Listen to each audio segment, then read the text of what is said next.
Hey, everybody. Welcome. Glad you're here with me. We got some breaking news here tonight. Yeah, let's have another one of our late night chats. Obviously, we'll focus on the breaking news, but we'll talk about other things too. So let's do it. Spoken of the American century. I say that the century on which we are entering can be and must be the century of the common man. A radical redistribution of economic power. I mean, we know that racism is just a byproduct of capitalism. Everything would be all right if everything was put back in the hands of the people. We need a government that will make sure Americans are taken care of and organize the economy to serve the people, not the profits of a wealthy few. We now have the techniques and the resources to get rid of poverty. We got to start getting out there with the people. Get out of the movement and get to the masses. We need a government of action.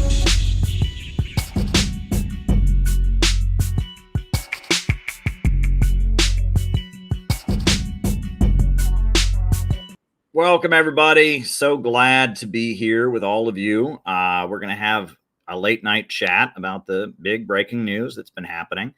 But, you know, we're still going to follow our usual format, which is opening remarks about whatever's on my mind for tonight, followed by a roll call where I call you all out as I see you. We find out who's on the other side of the camera. And then from there, I answer your super chat questions for the rest of the night. So if you got something you want to talk about, send me a super chat or a Rumble rant on the Rumble, and I will do my best to answer your question in the second half of the show. Here's a neat thing. I'm throwing it out there. I was talking to, of all people, Garland Nixon a couple weeks ago, and he said that the secret he's noticed to getting streams to have a lot of people watching them is Twitter. He feels like that's a loophole. If you can tweet it out, if you can get it going on Twitter, you can get a lot of views on your stream. Well, hey, we're not trying to win the social media game, right? We're not like certain people. But, you know, if you feel so obliged to tweet this out and see if that's a loophole through which we can get around the algorithmic suppression, by all means, tweet this out. That would be appreciated. It might work, and it's kind of worked a few times if someone tweets this out, right? So it is breaking news. We are talking about it, so tweet it out. But yeah, a couple announcements. As always, the Center for Political Innovation, which is the organization that I have devoted myself to building, every morning we have morning messages where you can hear from another member of our organization about what's going on, an inspiring message. So go and subscribe to the CPI YouTube channel, and every morning we have a morning message. This morning's morning message was from Timoshenko. It was beautiful. He gave great advice about how to do yoga in the morning, yoga stretching, absolutely beautiful. You know, and we've had some great messages lately from different people around the country. So go and subscribe to our YouTube channel. Start your day with revolutionary hope and optimism with the Center for Political Innovation. We've got a great crew of folks that are very dedicated to what we are doing. Anti-imperialism, innovationism, very, very important. Good stuff. So we got that going on. And again, the way these streams work, opening remarks, followed by the roll call, followed by me answering your question. So yeah. Well, for those of you who may not be familiar with the breaking news, it's just been in the last hour or so. Hezbollah has launched a missile attack on northern Israel. They've been targeting the 146th Division of the Israeli Defense Forces, which is just the name of the Israeli military, and they're quite offensive. They've invaded Lebanon, where Hezbollah is based, a number of times, but they've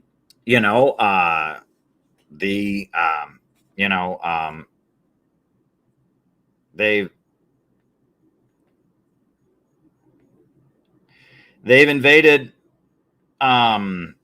Lebanon a number of times, but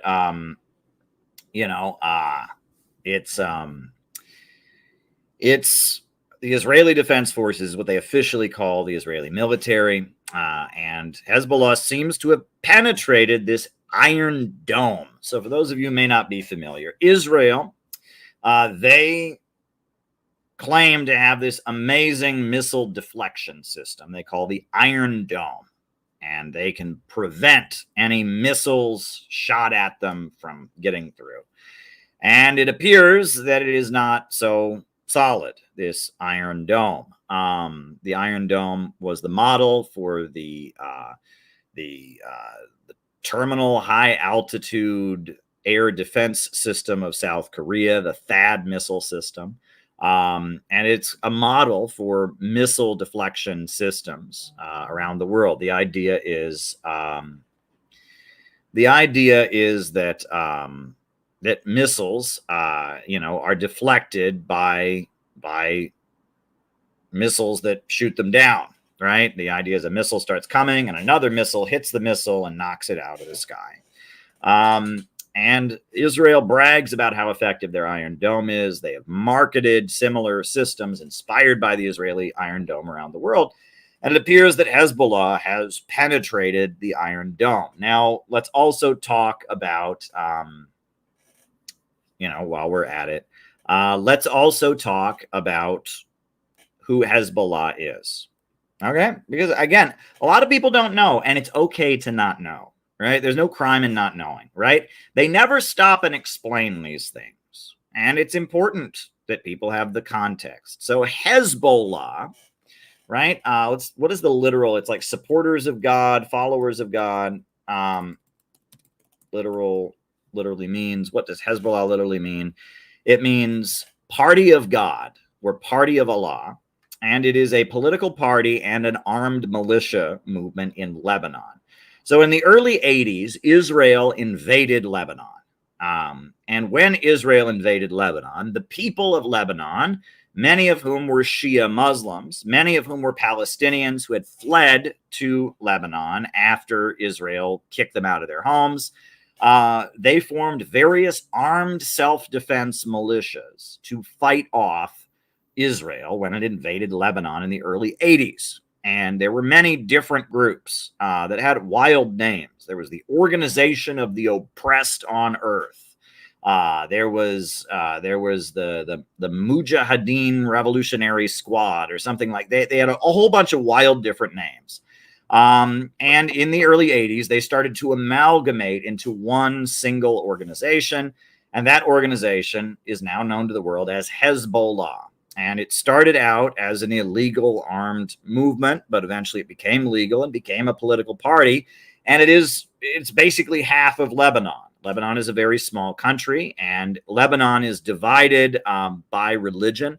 It was a colony of France, and the French divided Lebanon by what they called confessions, because there are many different religious groups in Lebanon.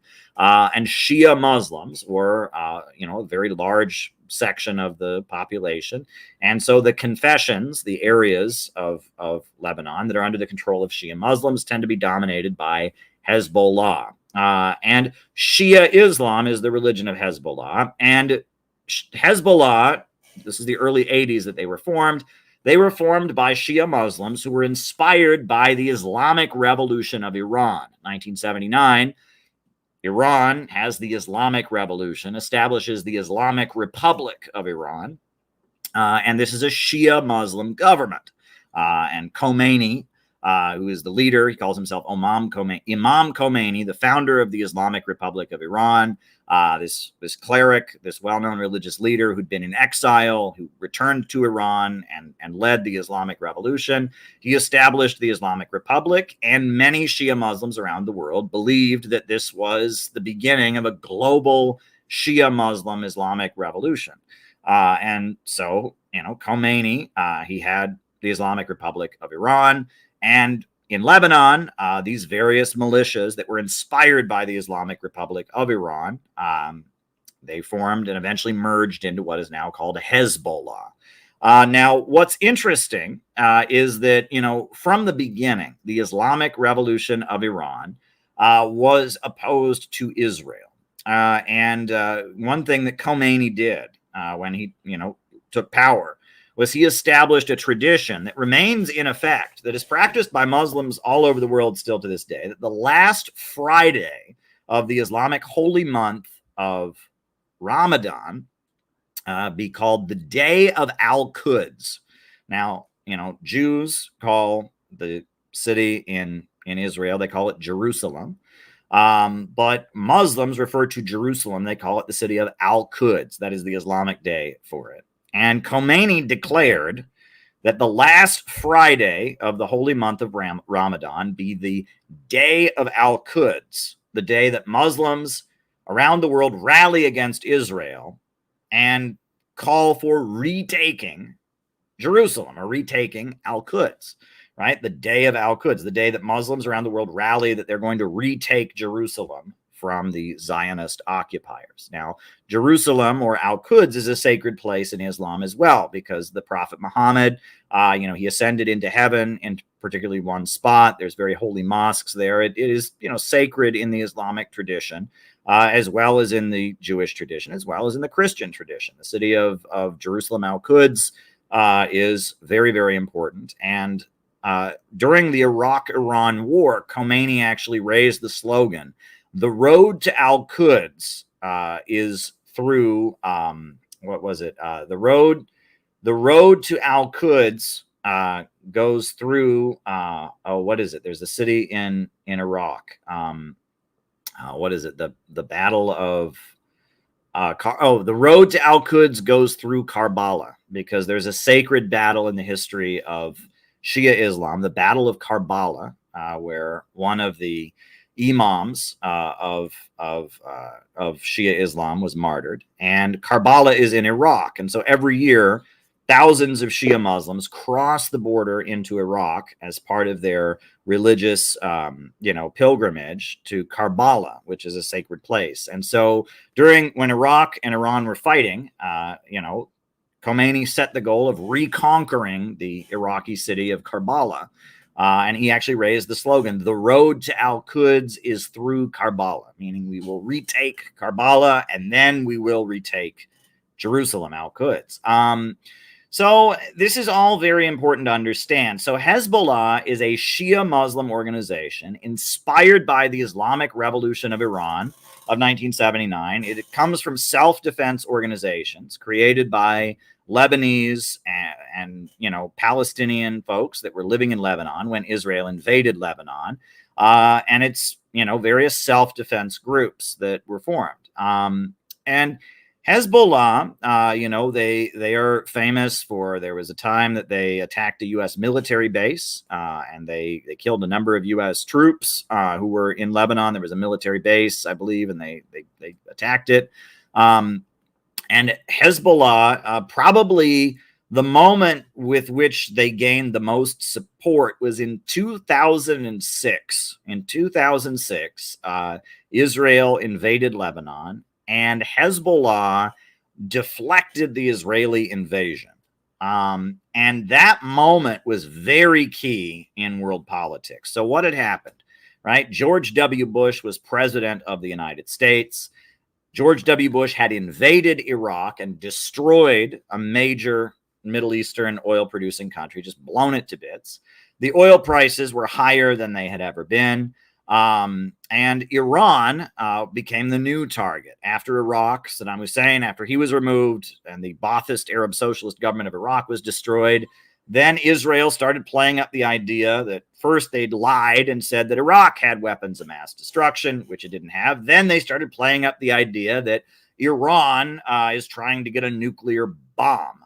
And that was, of course, a lie, because Iran was not trying to get a nuclear bomb. Iran has been fully compliant with the Nuclear Non-Proliferation Treaty. Every nuclear power site in Iran is completely monitored by the International Atomic Energy Agency. There has not been one violation ever found. Regardless, Israel started playing up the idea, Iran, because they're setting up peaceful nuclear power plants, they are planning to develop a nuclear bomb and blow up Israel. And it was all just a smokescreen, right? So based on that, the USA started putting sanctions on Iran. They started playing up the idea that Iran was the enemy. But Bush had driven the oil prices higher than ever before.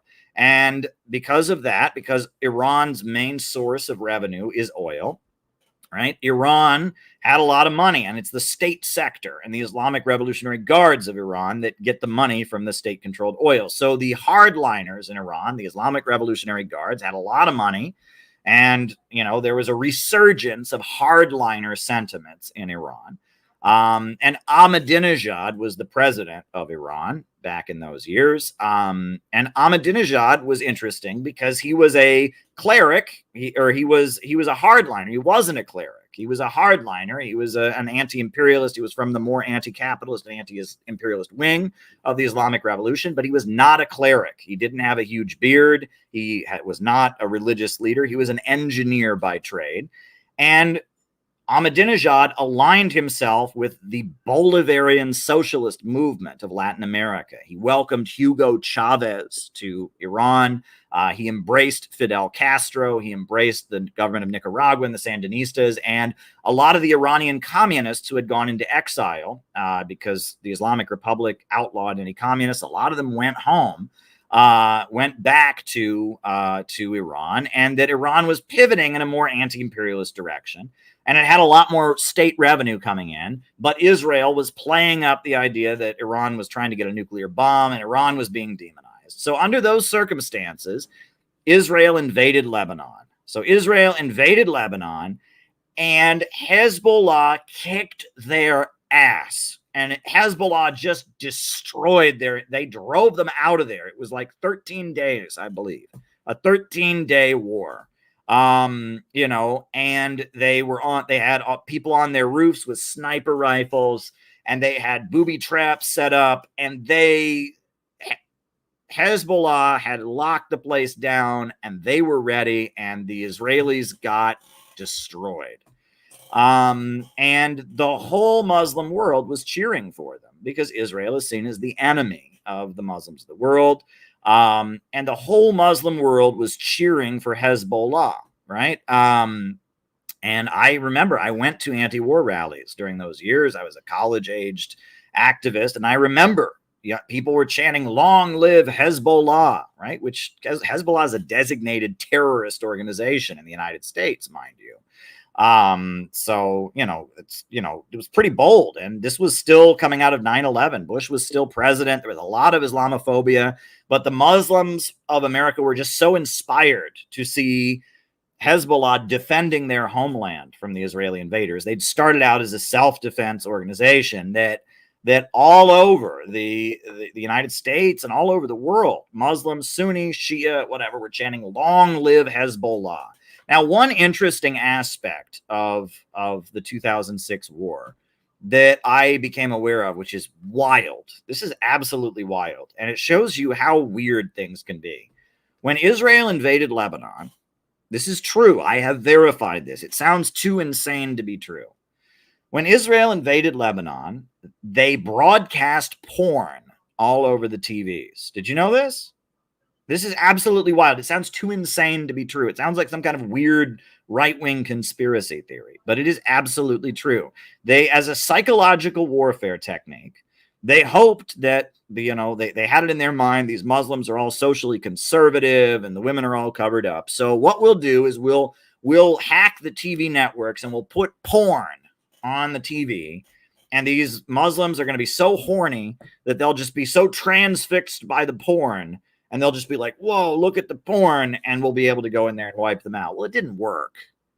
Obviously, it's a very dumb thing for Israel to do, but that's the arrogance of the Israelis, right? They have it in their minds. They have this caricature of Muslims. Oh, they're all, so sexually repressed and horny. We're just going to put porn on all the TV, and then they'll just be transfixed by the images of naked women, and we'll be able to just go in there and just destroy them. It didn't work at all, right? It didn't work at all. But there are people in Lebanon who joke about, like, the only time in their life they ever saw porn was when Israel invaded Lebanon, because Israel put porn on all the TVs. I mean, it's a wild story that Israel did this, right? And Israel put porn on all the TVs and rolled their forces into Lebanon, and Hezbollah just completely, just completely fought them off. And, Hezbollah just completely drove them out. And what was fascinating is as they then rebuilt Lebanon following the Israeli invasion, and they built, murals of Hugo Chavez and Nasrallah, the leader, the cleric who leads Hezbollah is called Nasrallah, holding hands, murals of Che Guevara, the communist, the Marxist, atheist, revolutionary from the Cuban Revolution. And they basically said that Hezbollah basically more or less said they saw themselves as kind of a socialist organization. And the Communist Party, which has a history of fighting with Hezbollah, aligned with Hezbollah, and and Venezuela sent people to help rebuild Lebanon. And Hezbollah was like the center of anti-imperialism. They were just kind of considered the heroes of the world anti-imperialist movement because they delivered this epic defeat to Israel. And it was interesting because, you have to remember there was the Iraq-Iran war, right? During the 1980s, Iran, which was the Islamic Republic led by Shia Muslims, and Iraq, which was Ba'athist Arab socialism led by a secular Arab nationalist and Marxist government, the two of them were at odds with each other, and the entire Arab world was divided. Some people supported Iraq, some people supported Iran. And the Shia Muslims saw communists as secular and communists as atheists, etc. And the communists saw the Iranians and the Islamic Republic and Hezbollah as a bunch of outdated medieval authoritarian religious backward clerics, and the two were at odds with each other. But 2006, Iraq, Saddam Hussein is out of the picture. And there seems to be a reconciliation between the Marxist secular left and Hezbollah, right? And the Communist Party of Lebanon is embracing Hezbollah, and the communists of Latin America are suddenly, in rebirth because of Hugo Chavez, and the Sandinistas are back in power, and suddenly communism is on the march in Latin America. But it's no longer anti-religious. Hugo Chavez is a Christian, and the Sandinistas become way more Christian than they were already kind of Christian, but they become much more religious, very anti-abortion, etc. And the communists of the Middle East and the communists of Latin America and the very conservative Shia Muslims are embracing each other, and the Sunni Muslims are cheering for Hezbollah, and there seems to be a very solid block of resistance to U.S. imperialism. And that's the moment where Hezbollah really kind of defined itself. They were like on the cutting edge. The whole Muslim world and the whole world, all the anti-imperialists in the world were cheering for Hezbollah in that moment. And that's a defining moment, in my political ascendancy too, because I remember that. And I remember it very well. I remember 2006 very, very well. I graduated from high school in spring of 2006. And in the December of 2006, when all of this was happening, I was very close with a group of Maoist communists, and they were neutral. They took the position that Hezbollah were Islamic fascists, and the United States and Israel were Christian fascists, and they were for communism, which was the third way. And I remember thinking that's outrageous because the Palestinians are under attack. The people of Lebanon have had their homeland invaded. You can't be neutral. And that was my big disagreement with them. And ultimately, that's why I broke with this group of Maoists. That was the kind of the breaking point for me, was that how dare they not support the people of Lebanon in their fight against U.S. imperialism? And how dare they not support the Iraqi resistance? How dare they equate the imperialists and the anti-imperialists? So for me, I was an anti-imperialist, and I had studied Marxism to the point that I understood what imperialism was, and I just couldn't take it anymore. And so that's when I pivoted toward Marxism and the Workers' World Party, was because Ramsey Clark, he defended the right of the Lebanese people to resist. The politics that the Workers' World Party was putting out were much more in line with what I believed, because I believed it was my duty to stand with the people of the world against imperialism. So it was pivotal for me those years. But Hezbollah, right, it is led by Nasrallah. Nasrallah is the leader of Hezbollah, he is a cleric who takes inspiration from the Islamic Revolution. In particular, he takes inspiration from the supreme leader of Iran, Khamenei. And he also is very pro-China at this point. He praises the Chinese Revolution as kind of a model of what, a country that's oppressed, can do, how it can industrialize. This is all very, very interesting. But let's get back to present day. Let's understand what's happening now. So ever since October 7th, right, and put aside, any thoughts about why October 7th happened. Was it a false flag? Did they know what was happening? Did they let it happen? Put all that aside. After October 7th, Israel has been bombarding Gaza, and they have not relented. And it has been a blockade and a bombardment, and they have just been on a killing spree.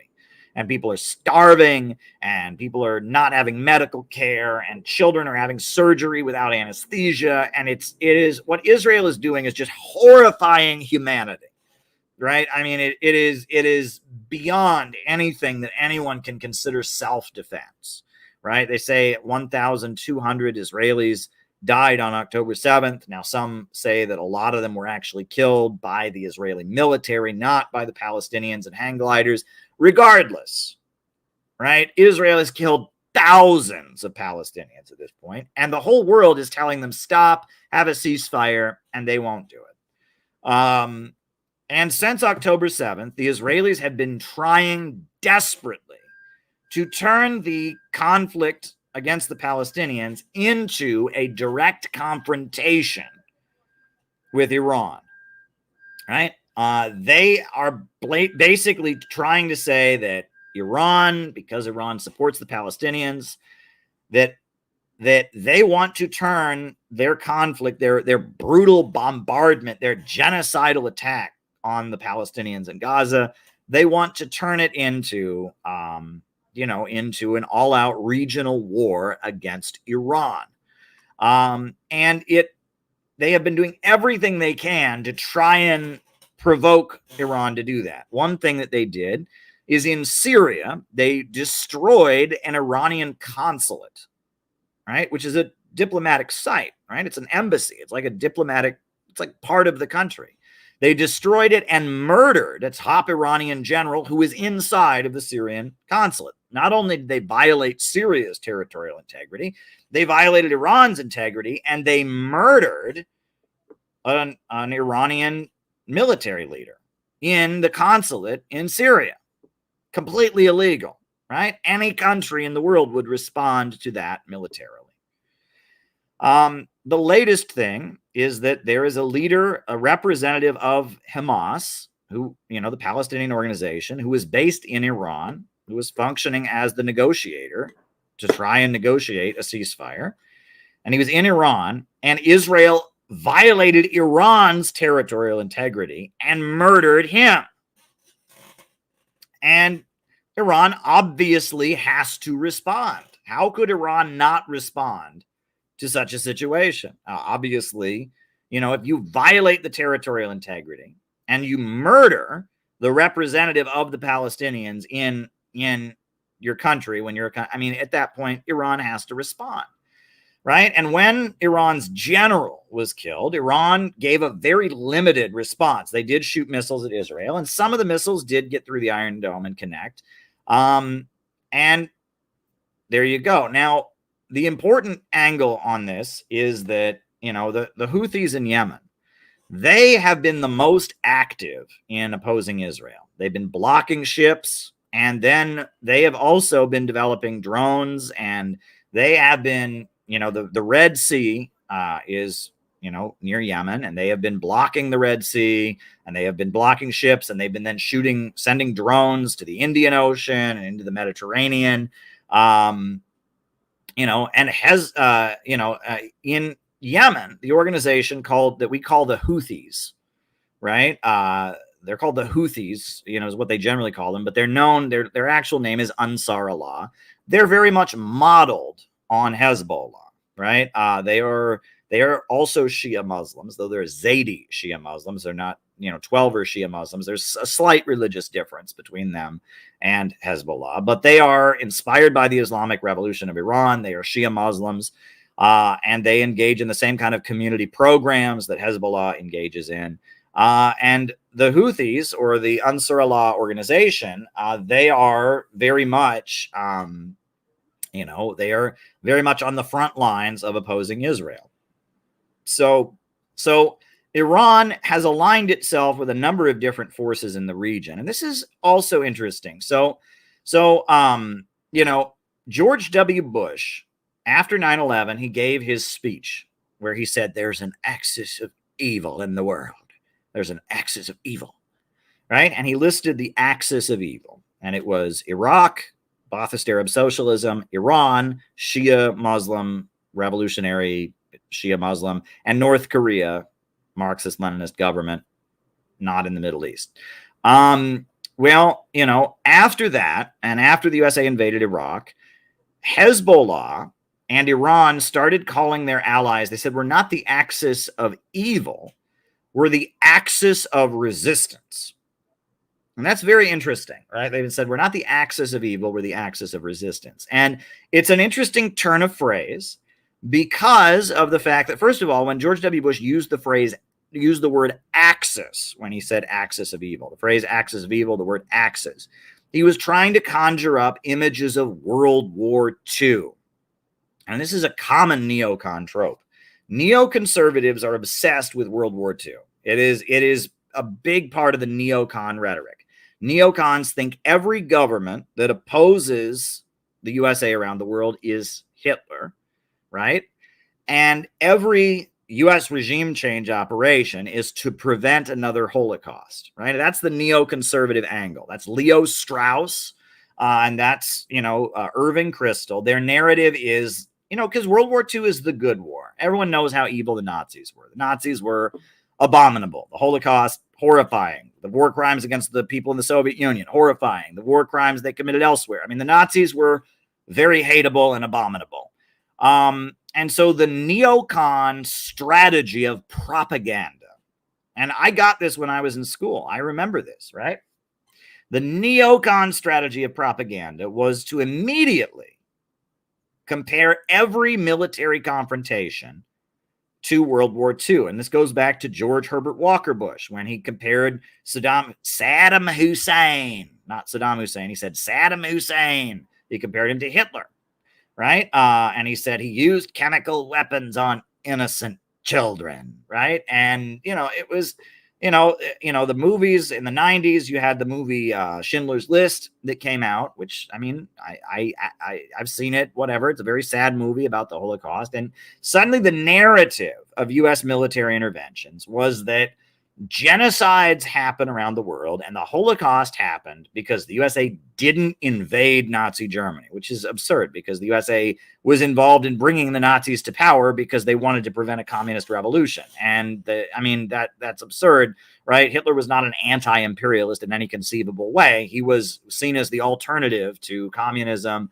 He was propped up. He did business with all kinds of American corporations. But regardless, right, the narrative became that the USA is this country that goes around rescuing people from genocide, and the people who oppose the USA are all like Hitler. And so therefore, if you question any allegation made against a government, you're a Holocaust denier. And that's a very interesting thing. There's been a documentary film that was made by Israelis. It's called Defamation. And it talks about how Israel goes out of its way to highlight Holocaust deniers because it's useful politically, because, right, there are these individuals who think the Holocaust didn't happen or trivialize it or whatever, right? And that Zionists prop those people up, right?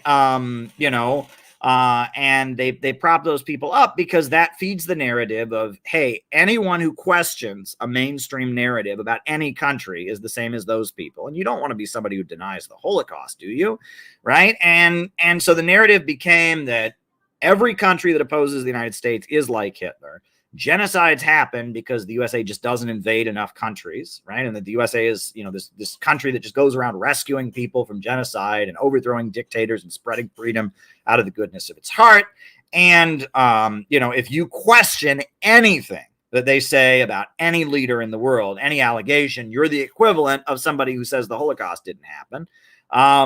And that became the neocon narrative. And I grew up with that, right? I remember that when I was in school, right? The narrative was always, whatever country we were about to bomb, it was just like Hitler. It was a genocide, and that was the narrative, right? And it flies in the face of just basic facts. I mean, how many brutal authoritarian dictators did the United States support during the Cold War? Right? You think about Park Chung-hee, you can think about Pinochet in Chile, you can think about military juntas all throughout South and Central America, you can think of all kinds, the Shah of Iran, there's all kinds of brutal authoritarian regimes the United States backed. So the idea that the USA just goes around spreading freedom, that's ridiculous, right? But on top of that, the narrative also, I mean, a lot of times, usually in the lead up to a U.S. intervention, the narrative about the country that we're told turns out to be a pack of lies. Like, for example, when the USA sent its military to Kuwait to fight the Iraqis in the Gulf War, the first Gulf War, the narrative was that Saddam Hussein's soldiers were pulling babies out of incubators. And that was proven to be complete bullshit. The Naria testimony that was shown on CNN over and over and over again turned out to be complete bullshit. Right. The U.S. intervention in Panama, the USA invaded Panama, I think in 1990, 1991. And the narrative around that turned out to be complete bullshit as well. They said that, that Noriega was responsible for all the drugs in America, and that was all bullshit. And, and then they said he fired on U.S. troops, but then the U.S. troops had actually attacked the border guards and provoked them. And then they said, oh, he shot at U.S. troops, we have to invade. Right. And there's many examples of this. You can go back to Yugoslavia. Right. I mean, the idea that they have now ruled, the International Criminal Tribunal on Yugoslavia, the United Nations has said that, yes, there were atrocities committed by the Serbian armed forces, but the idea that there was a genocide being, committed against the ethnic Albanians by the Serbs, that's just a lie. It wasn't happening. There was no genocide. There may have been atrocities in the Civil War, but there was no genocide against ethnic Albanians. That Bill Clinton's bombing of Yugoslavia was also based on a lie. And there were no weapons of mass destruction in Iraq, and that they tend to make up some heart-wrenching story. And they make up this heart-wrenching story, and it's just like Hitler. It's just another Holocaust. And if you oppose, this war, you oppose it, you're one of the people who says the Holocaust didn't happen. You don't want to be one of those, do you? And, the Holocaust happened because the USA saw a bad guy, a dictator, take power, and they didn't invade Germany the second Hitler took over, and look what happened. They let it get out. That narrative, which has nothing to do with the reality of World War II, nothing to do with the reality of everything ever since. I mean, the USA was supporting Hitler as an alternative to communism, and the USA has no problem with dictators and authoritarian, brutal atrocity committers around the world. The whole thing is just bullshit. But that was the neoconservative narrative. And after the USA invaded Iraq, you heard this endlessly. Fox News was always saying, oh, well, there was chaos in Germany after we invaded. There was some resistance, but it's just like that. It was constant, right? It was just constant, right? That, they compared Iran to Hitler. And it was just because everybody knows that's the good war. That's the war where the USA was very clearly on the right side in World War II, right? And the Nazis are very, very hateable. And so that is the comparison. So when Bush used axis of evil to describe, Iraq, Iran, and North Korea, he was conjuring up the axis of World War II. So the resistance forces, Iran, Hezbollah, and a number of other forces in the Middle East started referring to themselves. They said, we're not the axis of evil. We're the axis of resistance. Now, and that's interesting because, first of all, right, the fact that they own the word axis, I mean, that's a bit of a dig at Israel, right? That's, you don't own the word axis. And I know you want to equate us with the Nazis. Fine, equate us with the Nazis if you want. We're against Israel, right? And that this is an important thing to understand too, right? That this happens in the Middle East, right? And Zionists make a really big deal out of this. But you have to understand that Israel goes out of its way to justify all of its brutal crimes with the Holocaust. So you get a lot of people in the Middle East, in Lebanon, in Iran, in the Arab world, Palestinians, who are like, you know what? Whatever, right? You can say that about us. We don't care. We're going to keep resisting you, right? And that's why, for example, in Hezbollah does use what they call the Roman salute. And they've been doing that for a long time. The salute that we all call the Nazi salute, it goes back to the Roman Empire, right? It was Hail Caesar, right? After Julius Caesar was assassinated, they called the leaders of ancient, of the emperors that all came. They put Caesar after their name, Caesar Augustus, Caesar, whatever, they were Caesar, right? And the way the Romans did it is they would hit their chest like this, and then their arm would go up. I'm not going to do that on here. Obviously, I'm on YouTube, right? And it was called the Roman salute. And Mussolini's forces, Mussolini started doing it in Italy, because he wanted to restore the Roman Empire. Mussolini, he glorified the past of Italy. He wanted to retake the Mediterranean. He called it RC. And so they started doing it, under Mussolini. And then Hitler admired Julius Caesar, etc. But he wanted to do it a little bit differently. And so the way the Italian fascists did it and the way the Nazis did it was a little bit different. But in the Middle East, people had been doing it for years because that was just a salute. It was the Roman salute, right? It's the Roman Empire. It's been around for thousands of years, the Roman salute. Well, Hezbollah uses the Roman salute. Now, again, they hit their chest. They don't. From what I understand, they hit their chest, and they don't do that. They hit their chest, and then they do the Roman salute. And part of the reason they do that is because they're saying, look, Israel, you justify everything you do, in the name of, the Holocaust, and this symbol obviously offends you. We don't fucking care. And that's why they're using Axis. They're also saying, look, Israel, you murder all kinds of people in the name of the Holocaust, and you call us the Axis. We don't fucking care. We're going to call ourselves the Axis, but we're not the Axis of evil. We are the Axis of resistance. Right? That is what they call themselves. Not the axis of evil, the axis of resistance. Right? And you do get people in the Middle East who question the Holocaust. I don't think they should do that. I don't think it's productive. But you can understand when your enemy is Israel, and Israel does brutal, evil things, and it justifies it constantly by invoking the Holocaust, you can understand why a lot of people would be tempted to say, to start questioning it. Right? So the Roman salute, the axis, using the term axis of resistance to describe themselves. These are all things that in the context of the Middle East make sense. So as a result of 2006, Hezbollah kicks Israel's ass. They start calling themselves the axis of resistance. And what was particularly interesting was that Sunnis and Shias were all cheering for Hezbollah. Secular people in the Middle East were all cheering for Hezbollah. Everyone was cheering for Hezbollah.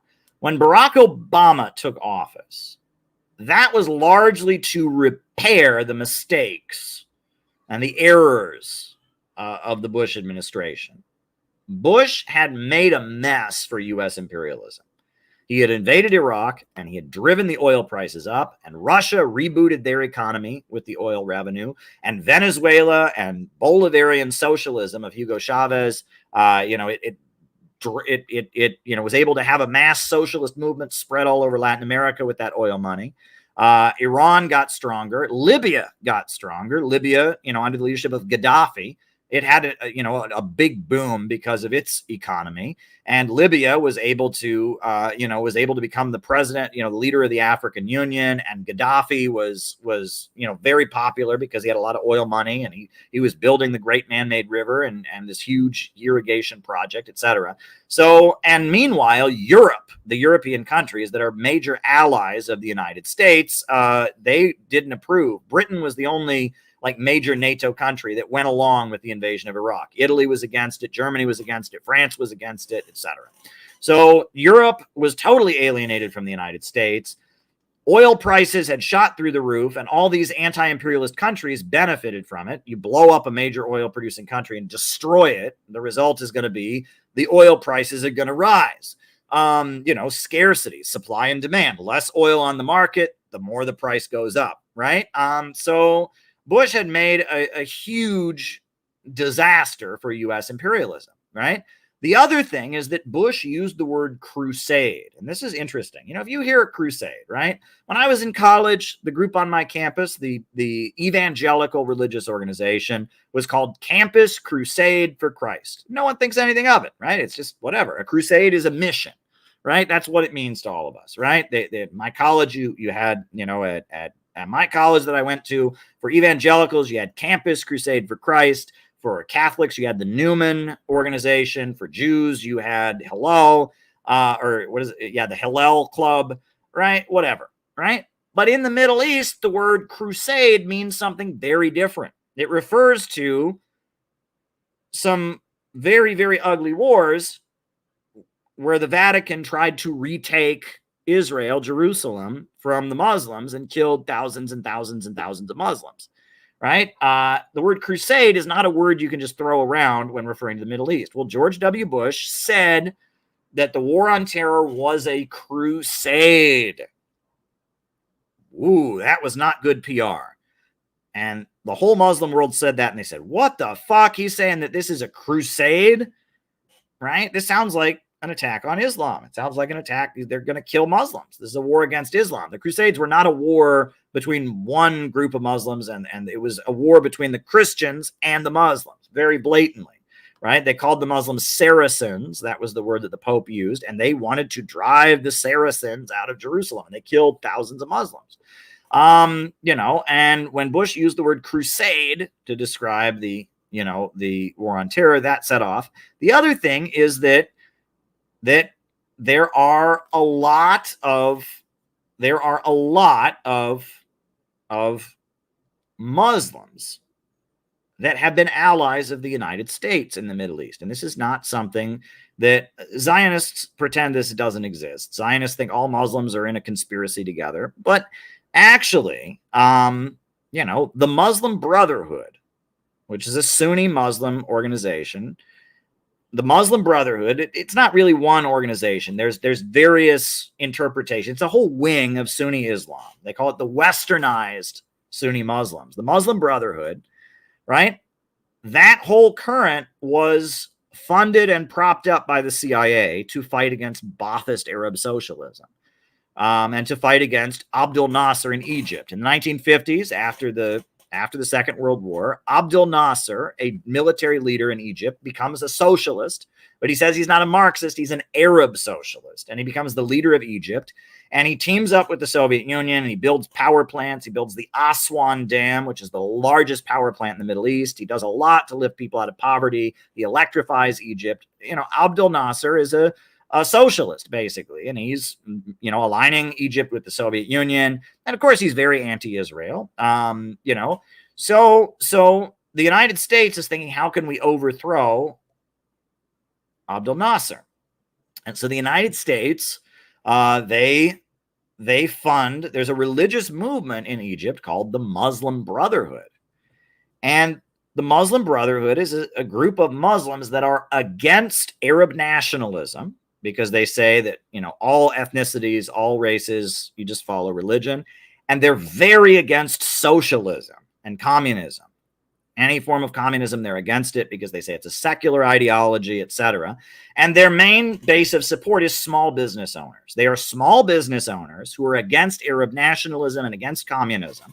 And they believe that America is more Muslim, more true to the Islamic teaching than any Middle Eastern country. They basically argue that the reason America has become this rich and powerful country is because it is more true to Islamic ways. That is what the Muslim Brotherhood believes. And the founder of the Muslim Brotherhood, basically, that was his argument, was that America is more Islamic than the Islamic world. In America, people are more loyal. The American family, the nuclear family, the traditional family is well alive, and that America is more Muslim. I've heard this from Muslim Brotherhood kind of inspired Muslims. There's a whole wing that they call westernized Islam, that the Muslim world needs to become more like America, right?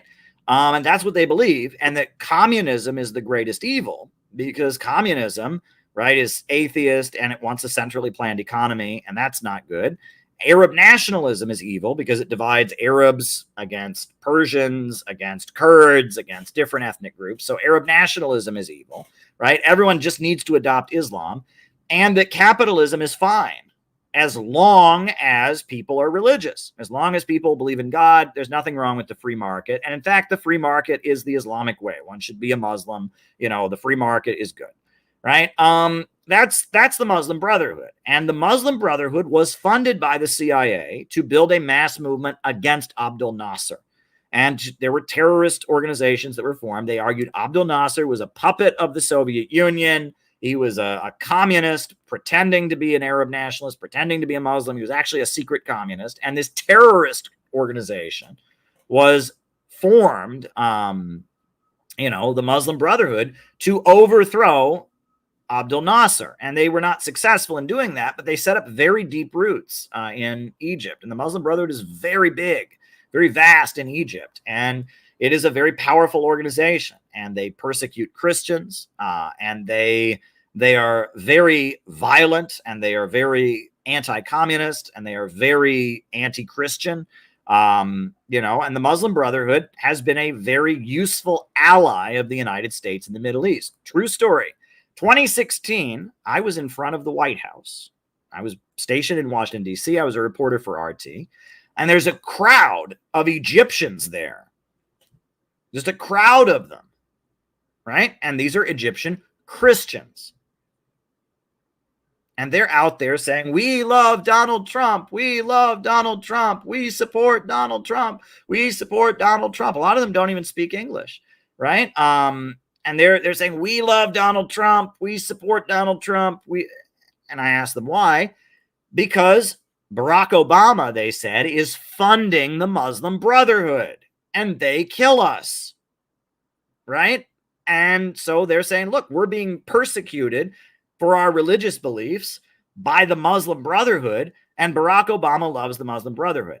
And that's a big part of Barack Obama's presidency, was the Muslim Brotherhood had been alienated by Bush. When Bush talked about a crusade, when, Hezbollah kicked Israel's ass, the Muslim Brotherhood was pivoting in an anti-imperialist direction because they oppose Israel. As Muslims, they oppose Israel. And Bush called, the war on terror a crusade. And the Shia Hezbollah organization, they had kicked Israel's ass. So the Muslim Brotherhood was pivoting in an anti-imperialist direction. Well, Barack Obama became president. What immediately happened when Barack Obama became president is that Sunnis started demonizing Shia, right? And this is very interesting. So in the Middle East, among Muslims, you got basically three major groups. Obviously, these groups divide. There's many different kinds of all of these. And this is an oversimplification. But generally among Muslims, you have westernized Muslims. That's the Muslim Brotherhood, right? They're the ones that are in awe of the West, that they think that the Western countries are more Muslim and they embrace technology, etc. It's the Muslim Brotherhood, current. Secondly, you have what are called Wahhabis, and that's out of Saudi Arabia, and they're Sunnis also, right? The westernized Muslim Brotherhood, they're Sunnis, and they're in love with the West. Wahhabis are the opposite. Wahhabis say that the West is decadent and that they want to go back to the way of the Prophet. They want to kind of hold on to a 14th century kind of government. And that they believe in absolute monarchies. They believe women shouldn't drive cars.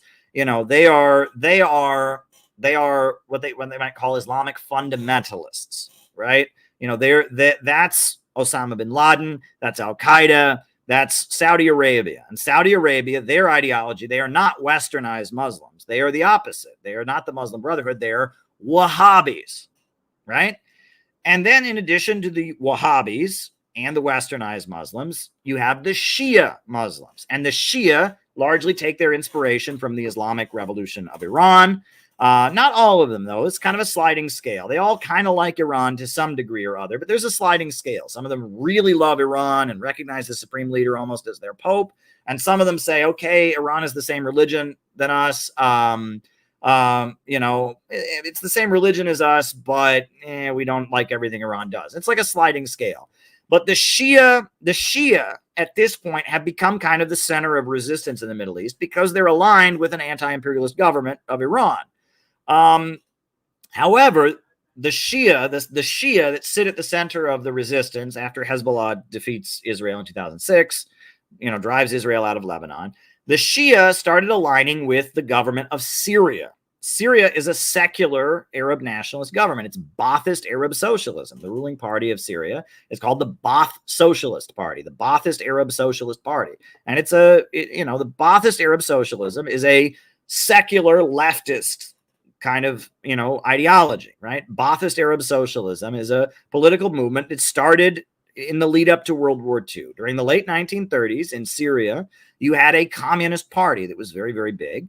But at that point, in the lead up to World War II, the Soviet Union is getting ready for an invasion by the Nazis, and Syria is a colony of France. And the communists are told, look, France is an anti-fascist country. The main danger is the Nazis. So don't fight French imperialism. Focus on supporting the French to fight the imperialists, right? Or to fight the Nazis, right? That we got to put fighting French colonialism on hold because the main danger is the Nazis. And there was a leader of the Syrian Communist Party who was actually of Christian descent. He was from a Christian family, but he was a communist atheist. And his name was Michel Aflaq. And Michel Aflaq, he said, no, the whole reason I became a communist is to fight for the liberation of the Arab people. So he broke with the Syrian Communist Party and he started his own party that was called the Ba'athist Party. And Ba'ath means rebirth or renaissance or resurrection. It's an Arab word that means reborn. And Ba'ath socialism was a split from the Communist Party that basically said that the Communist Party doesn't want to fight the French colonizers. We do want to keep fighting the French colonizers. So because of that, we're forming a new Communist Party that's called the Ba'athist Party.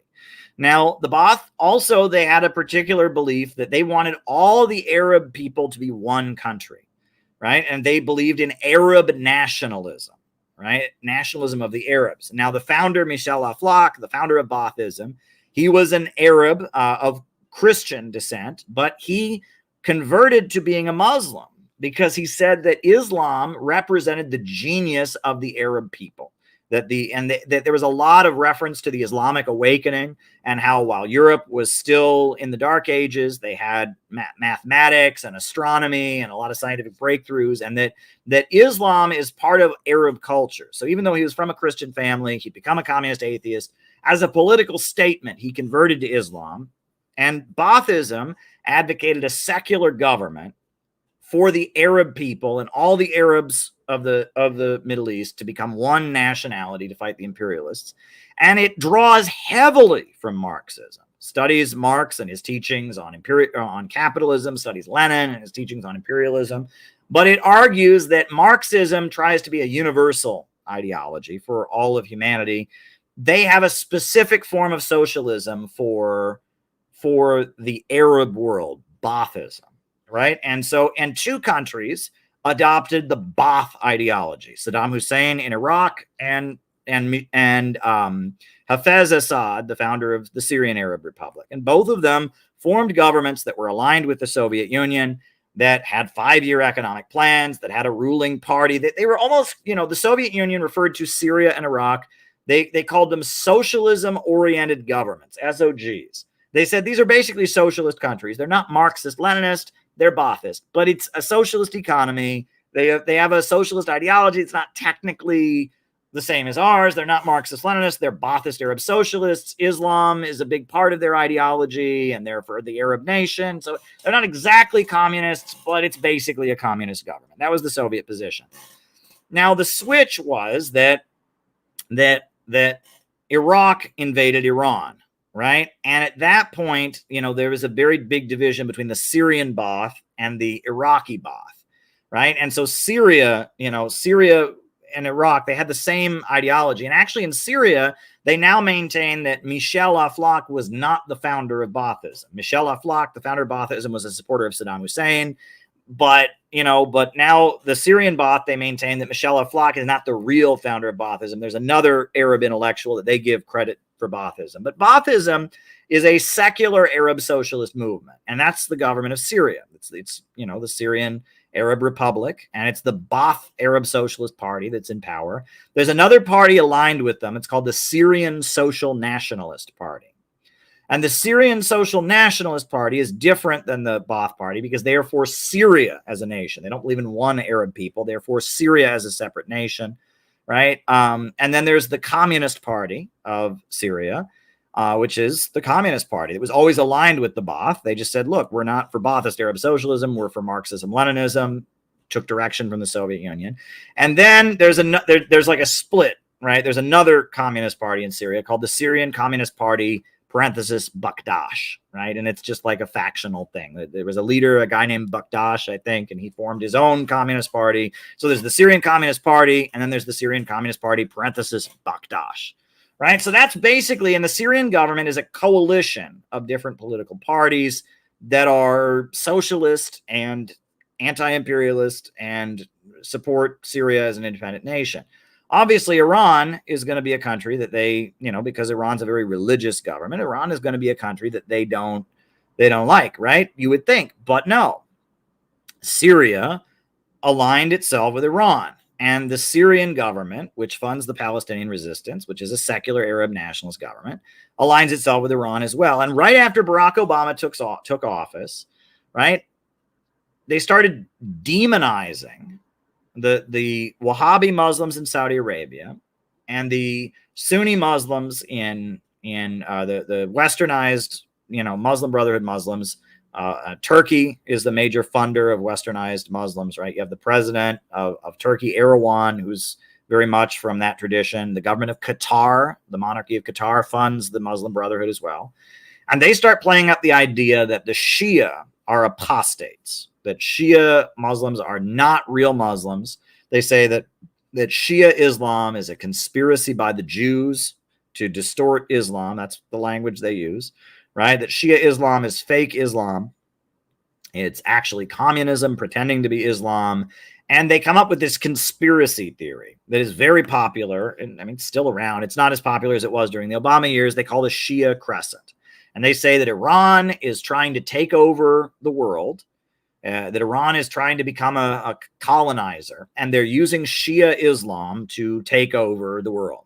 And they want to create the Shia Crescent. They want to create like an Islamic Shia empire, that Iran is doing that. And they say that, and then they point to the fact that even though Syria is a majority Sunni Muslim country, the president of Syria, Bashar al-Assad, and his father, they are Alawites. And Alawitism is a very obscure religion in the Middle East, but it's technically a form of Shia Islam. It's very different than all the other forms of Shia Islam, but they're Alawites, right? And so they say, well, he's technically a Shia, right? And so Syria is aligned with Iran, and Iran is supporting Hezbollah, and Iran is supporting the Houthis in Yemen. So Iran is trying to use Shia Islam to take over the world. And so all the Sunni Muslims start getting riled up against Shia Muslims. This was Barack Obama's plan. Divide the Muslim world between the Sunnis and the Shias. And we actually have an email from Hillary Clinton that was leaked where she said that Israel believed it was in their interest to have a Sunni Shia war spread throughout the entire Middle East, believe it or not. And Hillary Clinton said that, and there's actually a document they've produced called the Oded Yanan Plan. It was a plan by the Israeli military to have a Sunni and Shia war throughout the Middle East, to play up the idea that Shia Muslims were trying to conquer Sunni Muslims. Now, Iran has done a whole lot to try and push back against this. In Iran, they had all kinds of campaigns. They are for unity of all Muslims, right? That they say they are for the unity of all Muslims. And they had a poster that is a very cute poster. And the father is holding a sign that says, I'm Sunni. And the mother is holding a sign that says, I'm Shia. And the little girl is holding a sign that says, I am sushi. And it's cute, right? And that Iran played up the idea, look, the majority of the Syrians are Sunni, but we're sending our Revolutionary Guards to Syria to protect them. right? And that we want unity of all Muslims, right? That was Iran's position, and trying to unify Muslims. And I actually, when I went to Iran, when I saw the supreme leader speak, he actually touched on this. He said that there are two distortions of the Islamic faith. He said there's westernized Islam and there's Wahhabi terrorist Islam, and that both are distortions of the Islamic faith, and that the Shia tradition is the correct expression, of the Islamic faith, right? And that this is how you can understand the Muslim world. So Barack Obama was president, and you remember the Arab Spring, right? The Arab Spring that happened 2011 in Tunisia. This fruit seller set himself on fire, but it just so happened to go viral all over social media. And Al Jazeera and Qatar, the Qatari monarchy, Al Jazeera, which is funded by the Qatari monarchy, and the Turkish government and the American media, they started, they made these uprisings in the Arab world go viral. And the Muslim Brotherhood got all their people in Tunisia and all their people in Egypt and all their people all over the Middle East to go out in the streets and protest. And Al Jazeera, the Qatari TV network, promoted it, and so did CNN, and so did Facebook and Twitter. And they got them all out in the streets, right? They got them all out in the streets, to be part of the Arab Spring. Now, in America, we were told that the Arab Spring was about freedom from dictators. It was about opposing corruption. And it was about that for some people. But in Libya, when Gaddafi was overthrown, the main issue that people protesting Gaddafi were mad about was the fact that Gaddafi was rumored to have a Russian girlfriend, right? That the Muslim Brotherhood, they believe it is a sin to marry outside the faith. It's definitely a sin to have sex outside of marriage. And there was a rumor, I don't even know if it's true, that Gaddafi had this Russian girlfriend who was not a Muslim. That's what they were angry about, right? And if you listened to a lot of the protests, they were Muslim Brotherhood people in Libya. They were marching against Gaddafi because he is not a good Muslim. He has a Russian girlfriend, right? And in Syria, one of the main points of protest was that the Sunnis, that's 80% of the Syrian people are Sunnis, and that Bashar Assad, the president of Syria, is an Alawite. And, they said he's an apostate. He's not a real Muslim.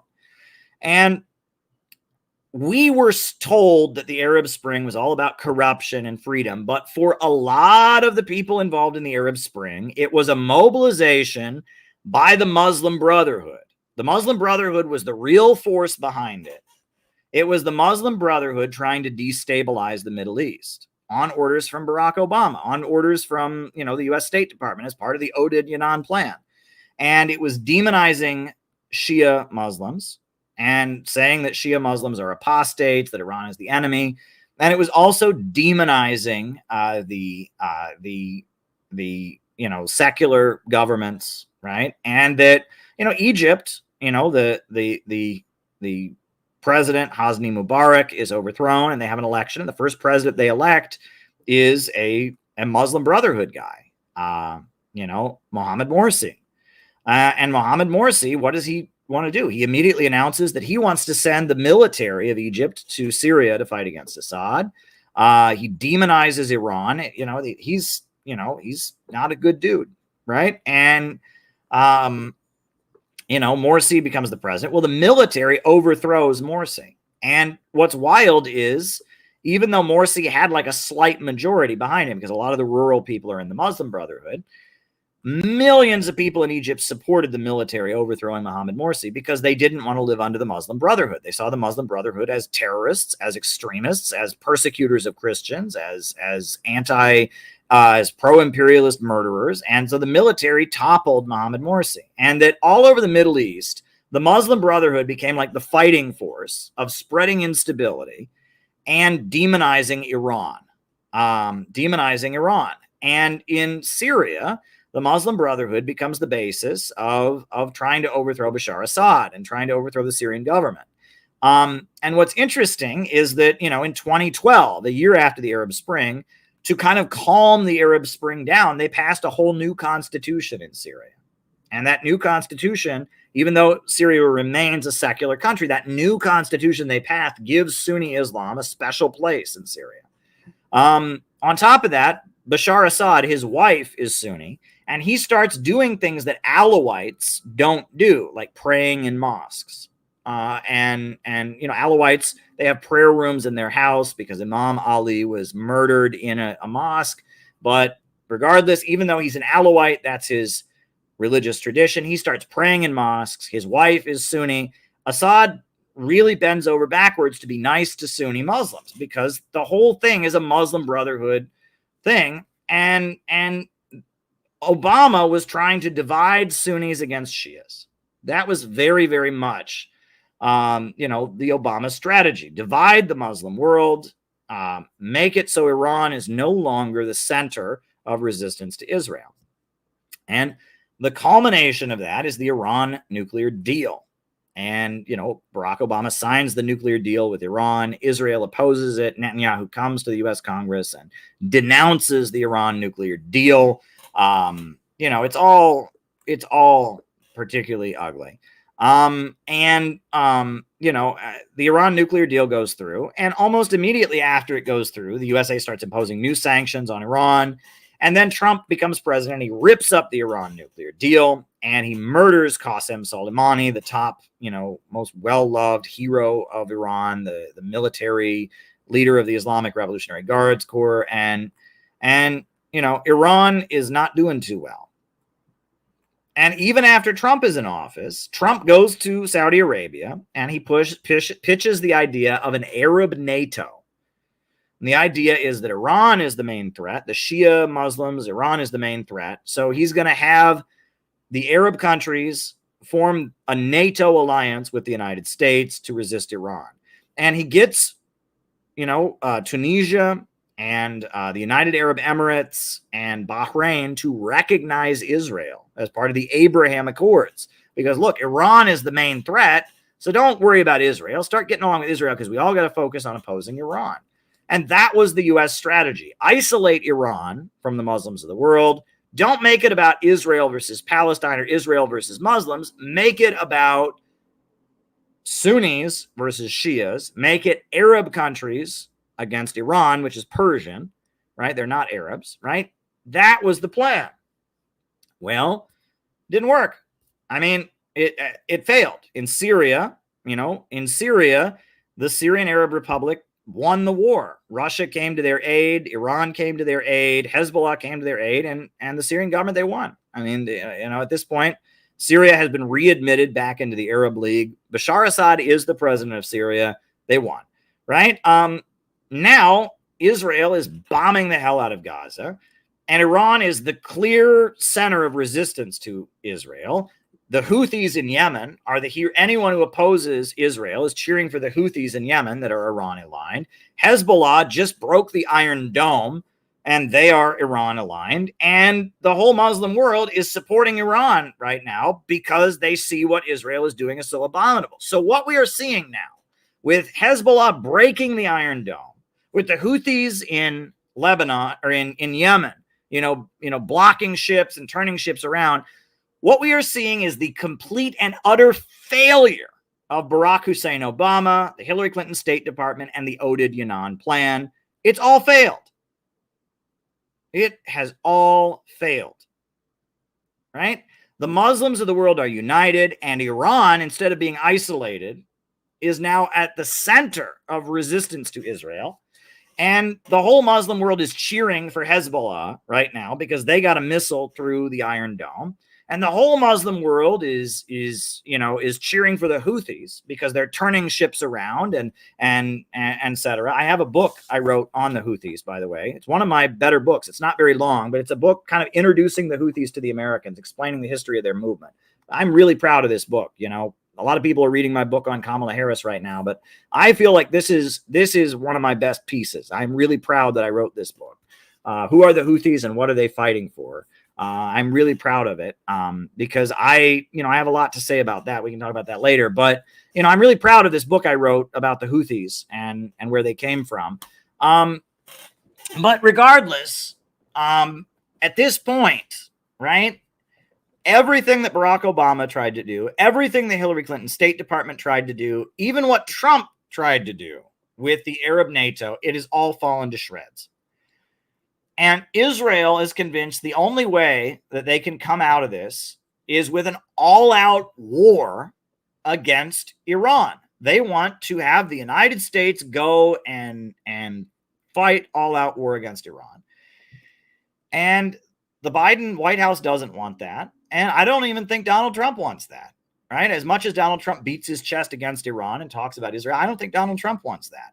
But that's the only hope that Israel has of coming out of this, right? Is that they basically have to, pedal to the metal toward World War III, right? Israel is on a suicide mission because, thanks to WikiLeaks, we now see documents that show that Israel is probably going to collapse in the next 50 years. Young Jews are not moving there. There is not enthusiasm for Israel among young Jews. Israel is discredited. Israel is seen as it hurts the Western world and the Muslim world. Israel's on its way out, right? Israel is as a project is gonna fold pretty soon because it has discredited itself. It is engaging in vile murder of the Palestinians.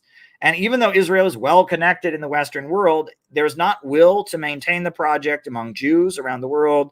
There is so much hostility to it. And that even though the United States bet everything on Israel, and that is the situation here. The United States put all its chips on Israel. And Israel's going to lose. Right? I mean, Israel is just discredited. Israel is, the Abraham Accords, whatever, but Israel's on its way out. Right? That Israel, it's not going to collapse tomorrow. It'll probably take 25, 50 years. But in about 50 years, there's not going to be an Israel anymore. Right? There's just not will to keep Israel among Jews. There's not will to keep Israel among the developing world. And the Western countries can continue saying they want Israel, but the tide is turning. And this is where it gets wild. So why is Israel doomed? Israel is doomed because countries around the world are rising up from poverty, right? Israel is loved and gets blind support in America and in Western Europe. There's a lot of support for Israel in India. There's a lot of support for Israel among evangelical Christians in Latin America, but most people in Latin America don't care that much and they don't really support Israel, right? And that outside of the first world, Israel is wildly unpopular. People in China don't like Israel. People in Russia don't like Israel. People in Africa do not like Israel. People in South America, unless they are evangelical fundamentalist Christians, they don't like Israel. People in the third world don't like Israel. Indonesia, you can bet they hate Israel. Philippines, you can bet they hate Israel. All over the developing world, people hate Israel. But Israel is supported by the Western countries, by the NATO countries, by France, Germany, Britain, the United States. Britain basically created it with the Balfour Declaration, but the USA, made it happen in 1948. And the reason that Israel is doomed is because all these countries that don't support Israel are rising up from poverty. The world is becoming multipolar. And it used to be that it didn't matter what people in the third world thought. It didn't matter what people in Pakistan thought of Israel. It didn't matter what people in Africa thought of Israel because the Western countries had all the money and who cares? Well, that's not the way it is anymore. Right? Because of China and because of Russia, the world is becoming multipolar, and these third world countries that used to not matter are becoming a bigger and bigger chunk of the global economy. The world is becoming multipolar. And these countries count all of a sudden, and they all hate Israel. And so the world is changing. The world is changing. China is right now negotiating reconciliation between the two Palestinian factions, Fatah and Hamas. And they're both in China working out their differences so they can oppose Israel together, right? China also got Iran and Saudi Arabia to reestablish diplomatic relations. That was China's doing. China arranged it with negotiations and economic deals with both countries, and they brought Saudi Arabia and they brought Iran to China, and they got the countries to recognize each other. The world is shifting in a multipolar direction.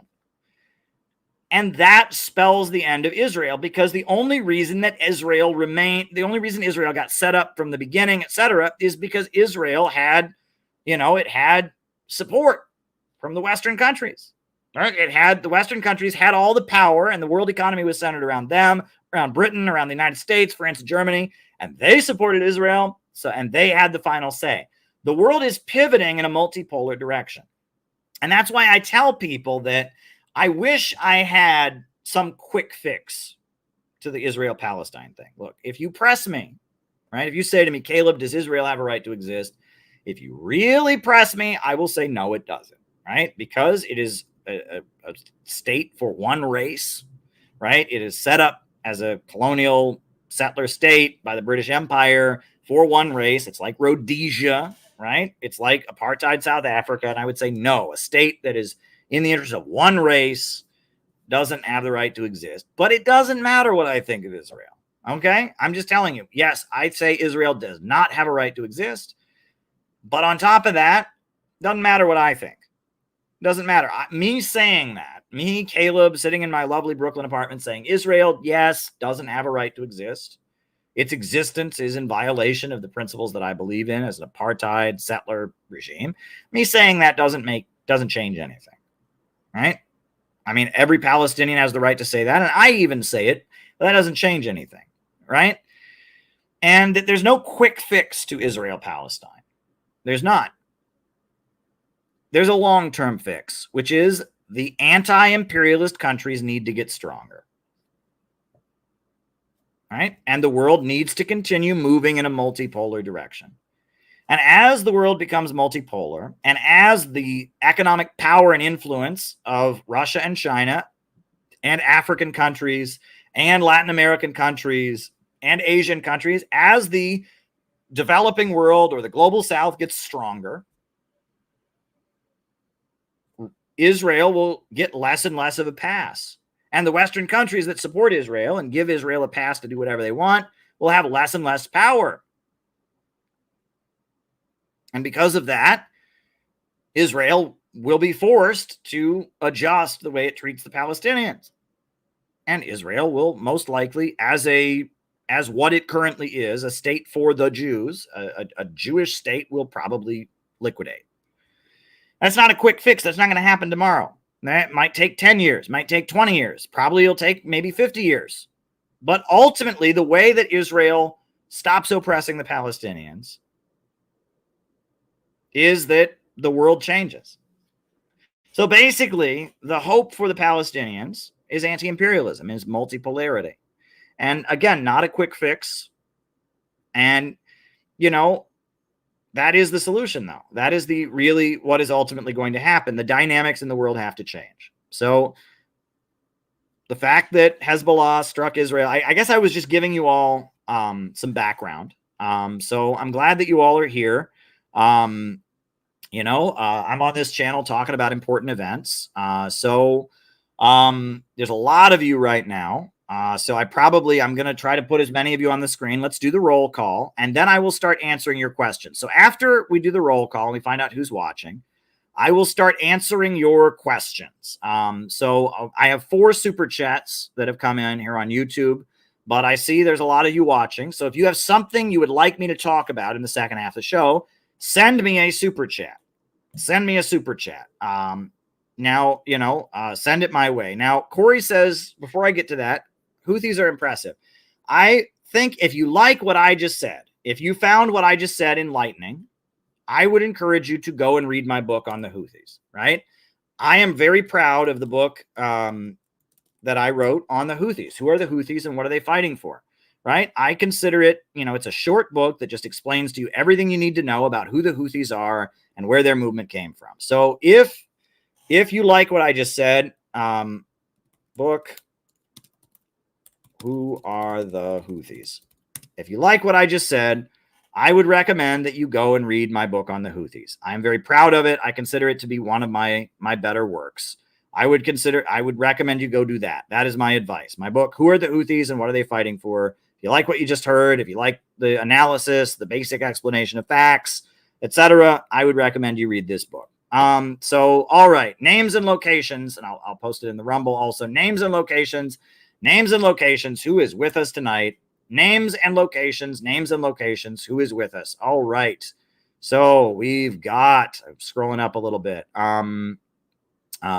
We've got Rachel Winder in Georgia. We've got Penny in Minnesota. We've got St. David's, Bermuda. We've got Season Noob in China. We got Tyler in Missouri. Rice from Adelaide, Australia. Zach in Barcelona. We got Hai from Nepali. We got Calgary, Canada. We got Johnny. In West. We got West Palm Beach. Cyborg. We got the Hood. We got Nico in Indianapolis. We got Mauricio in Texas. We got Mariah in North Carolina. We got Pyongyang. We got Foster, the belly of the beast. Bob in Troy, New York. Sicily in Illinois. Saba in Rochester. Bob in Troy, New York. Serbia. We got Halleck in Istanbul. We got Alex in Brazil. We got Levi in El Salvador. We got Colby Rock. Paula in Mexico. Yo Russ from Appalachia. Austin, Minnesota. Alex in Brazil. South Africa. Very, very good. Carter in Maryland and Minnesota. Very, very good. Carter.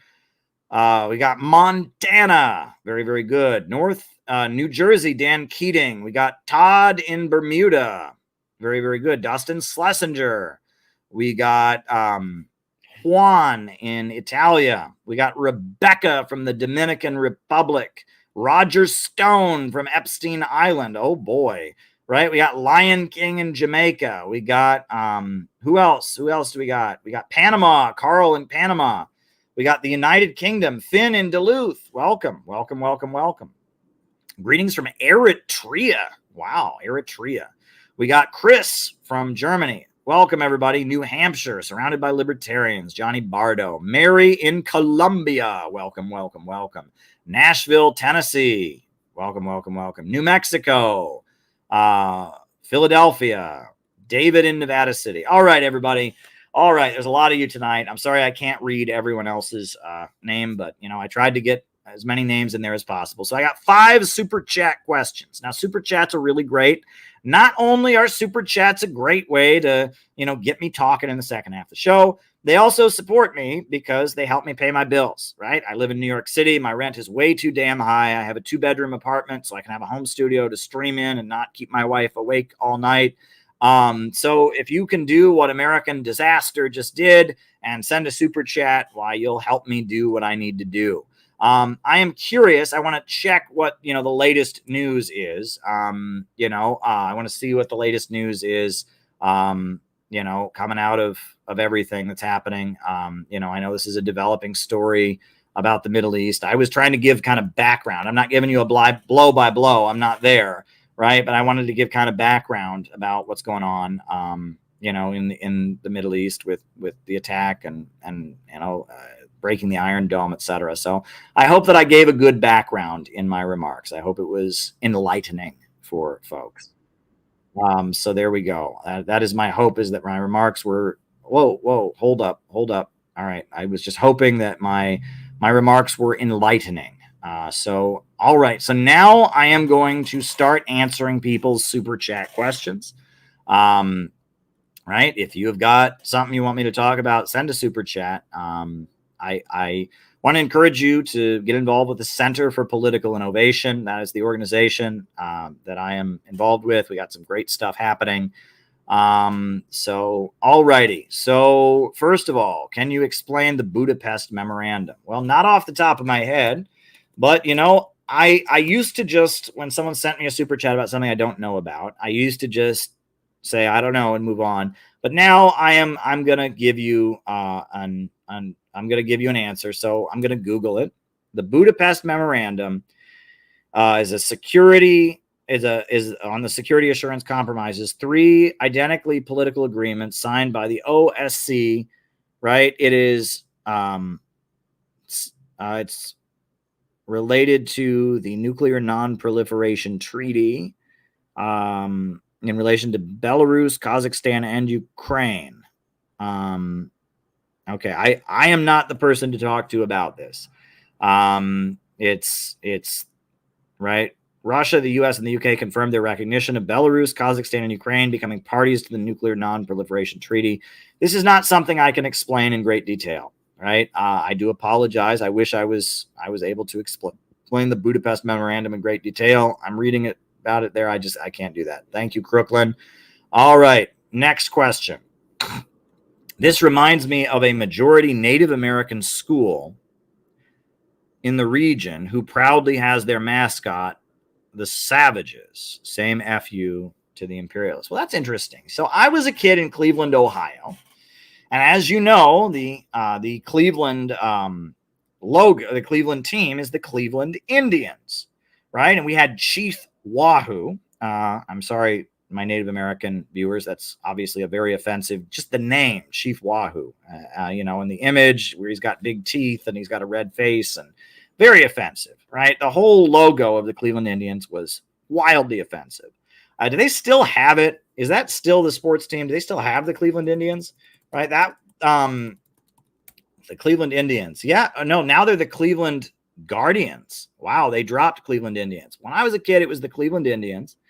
And people referred to the baseball team as the Tribe, right? And that when they were in the World Series or whatever, we would say everyone was very excited. We'd say they had Tribe fever, right? They named them the Guardians. See, that shows how much I follow sports. But when I was a kid, when the Cleveland Indians were doing really, really well, I think they were one year when I was in like elementary school, they were in the World Series. We said everyone got Tribe fever, and we were all Chief Wahoo. The image of the Cleveland Indians was everywhere, and it was a big thing, and there would be protests against the Cleveland Indians on opening day. And in my little town, everyone thought the people protesting the Cleveland Indians were stupid, right? And that was what we all said. Oh, why are they being so insensitive? And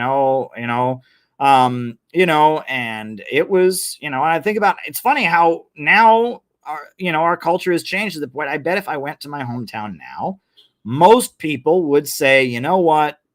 It's a good thing they changed it. I feel like most people would say that. Now, they didn't say that when I was a kid, but they say it now, and that's good. I'm glad to hear that. And the culture has really changed. But yes, when I was a kid, it was a big thing. And so then when I became a communist, when I was an active communist in college, I remember I was involved in going to some of the protests against the Cleveland Indians game. And honestly, I look back on that and I think, I guess it's important to support our Native American brothers and sisters against something that was very obviously offensive. But ultimately, how productive was that? Right. I remember one time I got on the train in Cleveland and there were a bunch of Indians fans and I shouted at them before I got off the rapid transit thing. It's like, it's a way to feel self-righteous. I look back on that and I'm just like, was that really productive? I don't know. It was whatever, again, I guess it's important to support Native Americans against something that was offensive, but was it really productive to just, morally condemn all those fans, cultural issues like that? I'm glad that we've come a long way as a people. Right. I think about a lot of the things that I saw growing up around racial kinds of issues where there was all kinds of stuff that wasn't okay. And we got over that. I'm not opposed to that. Right. That's a good thing. I think that, there were aspects of the Black Lives Matter 2020 spring that were obviously problematic. It was kind of setting the stage to remove Donald Trump because the U.S. imperialists didn't trust him. But the fact that now, like, the Cleveland Indians or the Cleveland Guardians, that's a good thing. Right. That's a good thing. I think, there are other things, taking down Confederate statues. That's a good thing. Right. I do want to say this, right. And while we're on this topic, I just want to get this out of my system. Okay. Charlottesville. Do you remember Charlottesville in 2017? I remember it. And what was weird about Charlottesville is that, racist protests David Duke, white supremacist protests happen all the time. And of course, whenever they happen, there tends to be anti-racist protests, right? And this is kind of routine.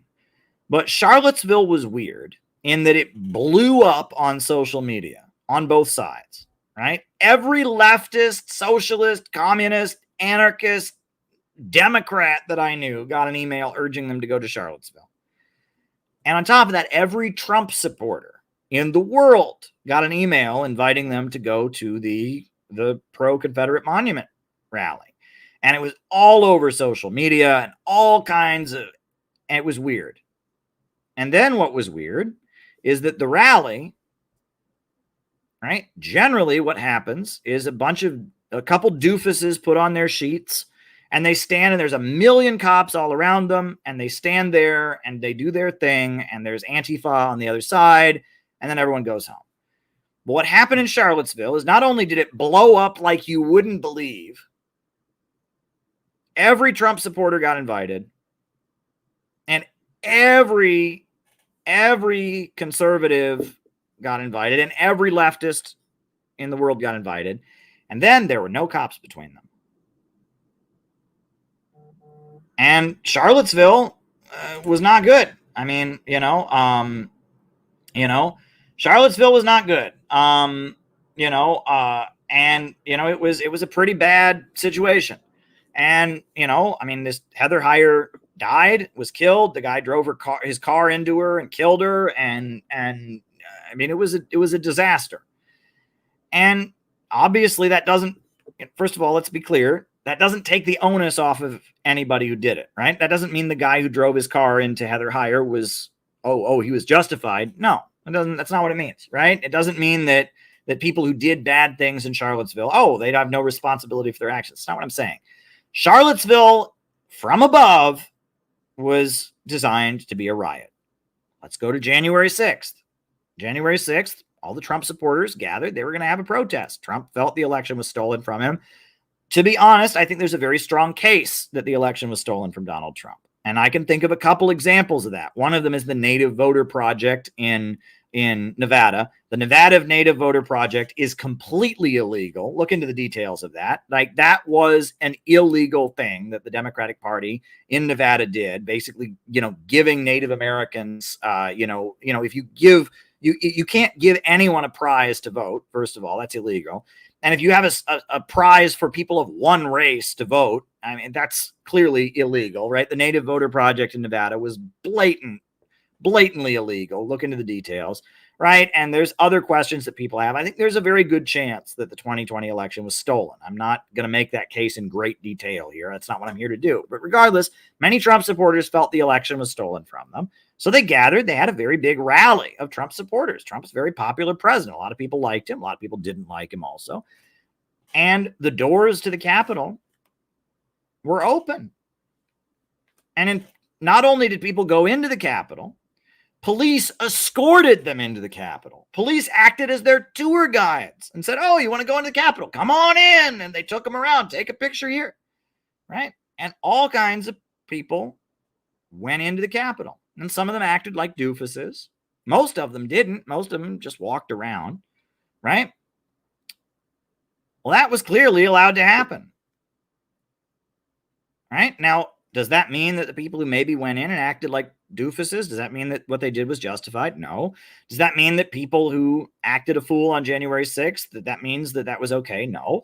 I certainly don't think the woman who was shot deserved to die. She clearly didn't deserve to die. I mean, maybe she deserved to be arrested for her rowdy behavior, but she didn't deserve to be killed. The police had no right to execute her on sight. But the thing about January 6th was that it was a setup. Right? Those doors were open. The police escorted people in, and they used it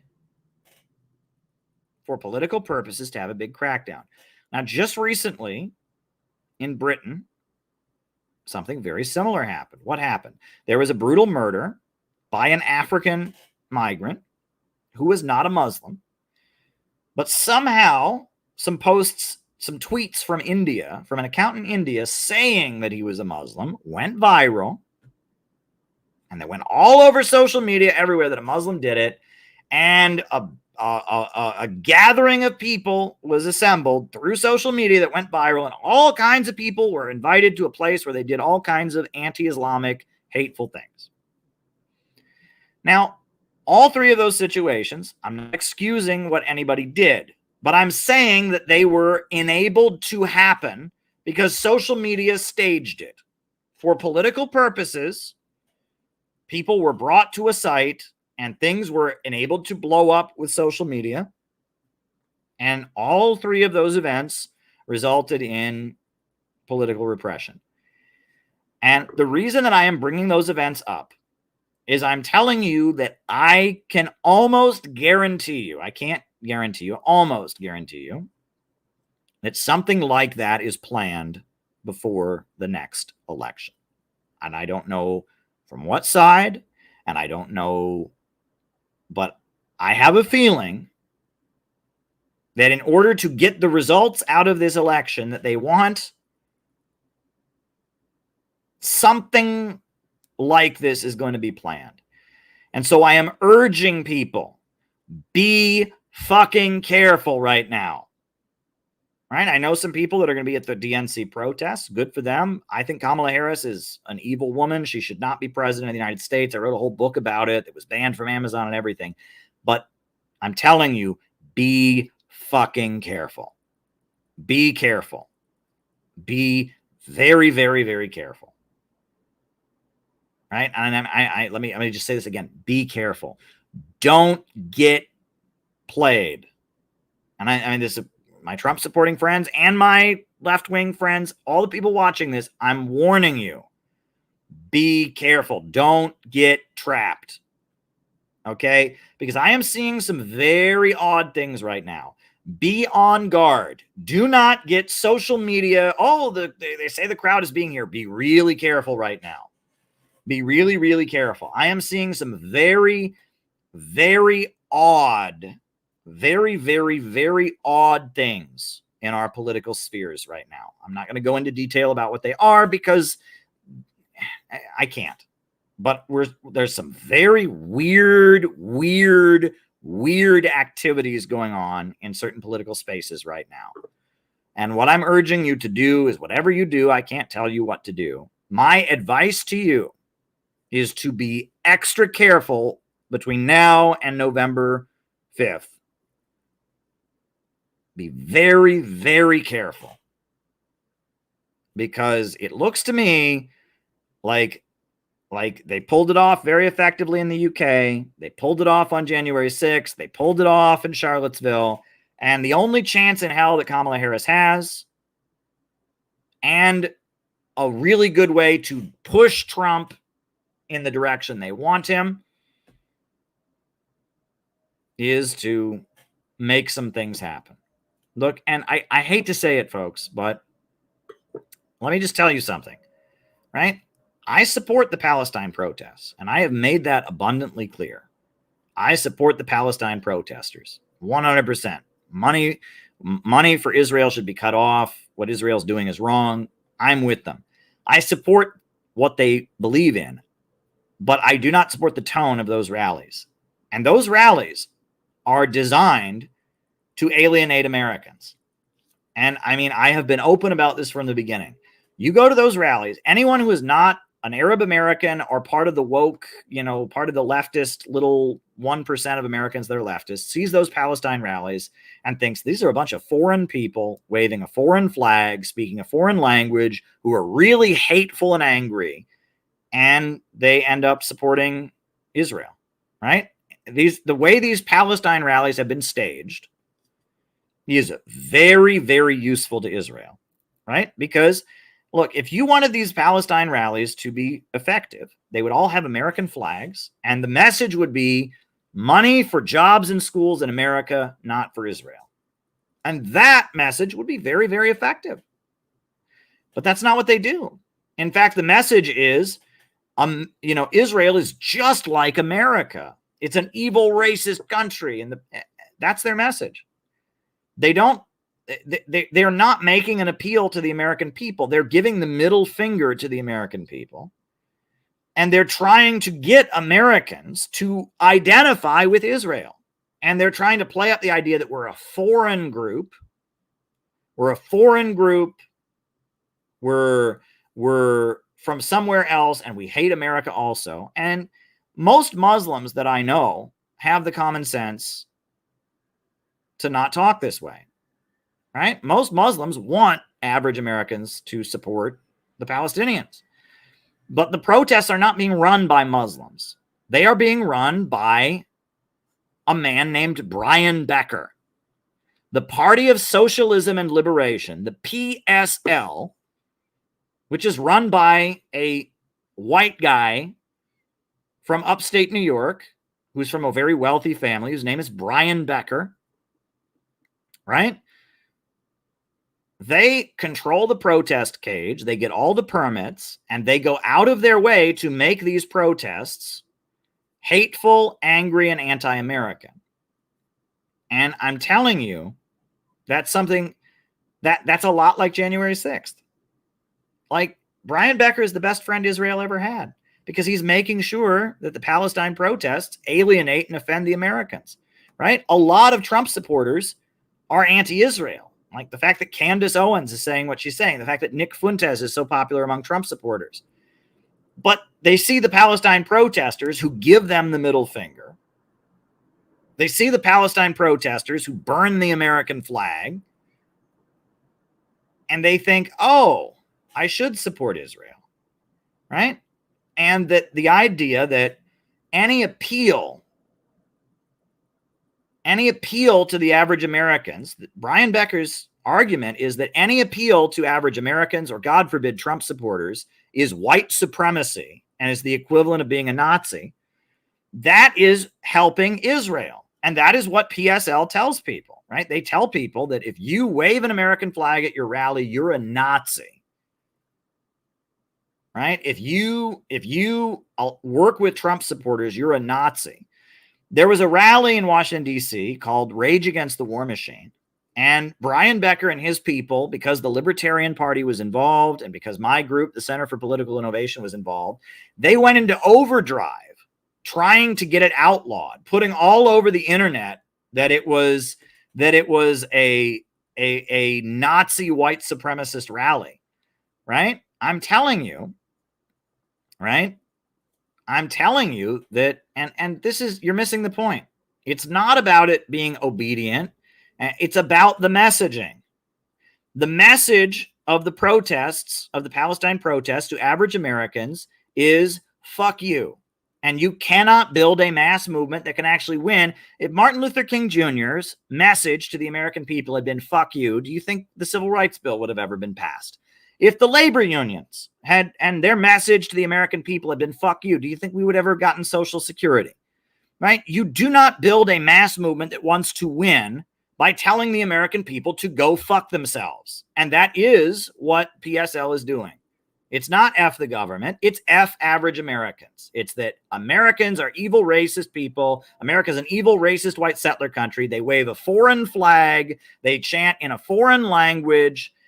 And anybody who comes with an American flag immediately gets beaten up or shoved. I go there to cover these protests as an RT reporter from a TV network that is very sympathetic to them, and they threaten to beat me up, right? And they threaten me every time I go to their rallies, right? I am telling you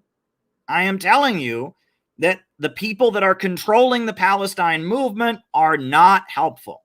And it's a lot like January 6th, right? The Palestine movement is controlled by woke people whose job is to help Israel by reinforcing in average Americans' minds that the Palestine movement hates them, right? Well, I'm glad that that's not the experience that you're having, but that is the experience that I have had since October 7th. Nothing but hostility, nothing but threats, nothing but, and I have not seen a single American flag. I have not seen a single sign about money for schools and jobs, not Israel. Instead, it is all intifada, Hamas flags, we hate America, evil, racist, white settler country. And that is like the best thing that Israel couldn't pay for better opposition, right? And this isn't what people want to hear. And if I didn't care, I wouldn't say this. Okay? And let me emphasize this again. If I was just a grifter on the internet, I would just say what all the people leading these protests say. I care too much to do that. Okay?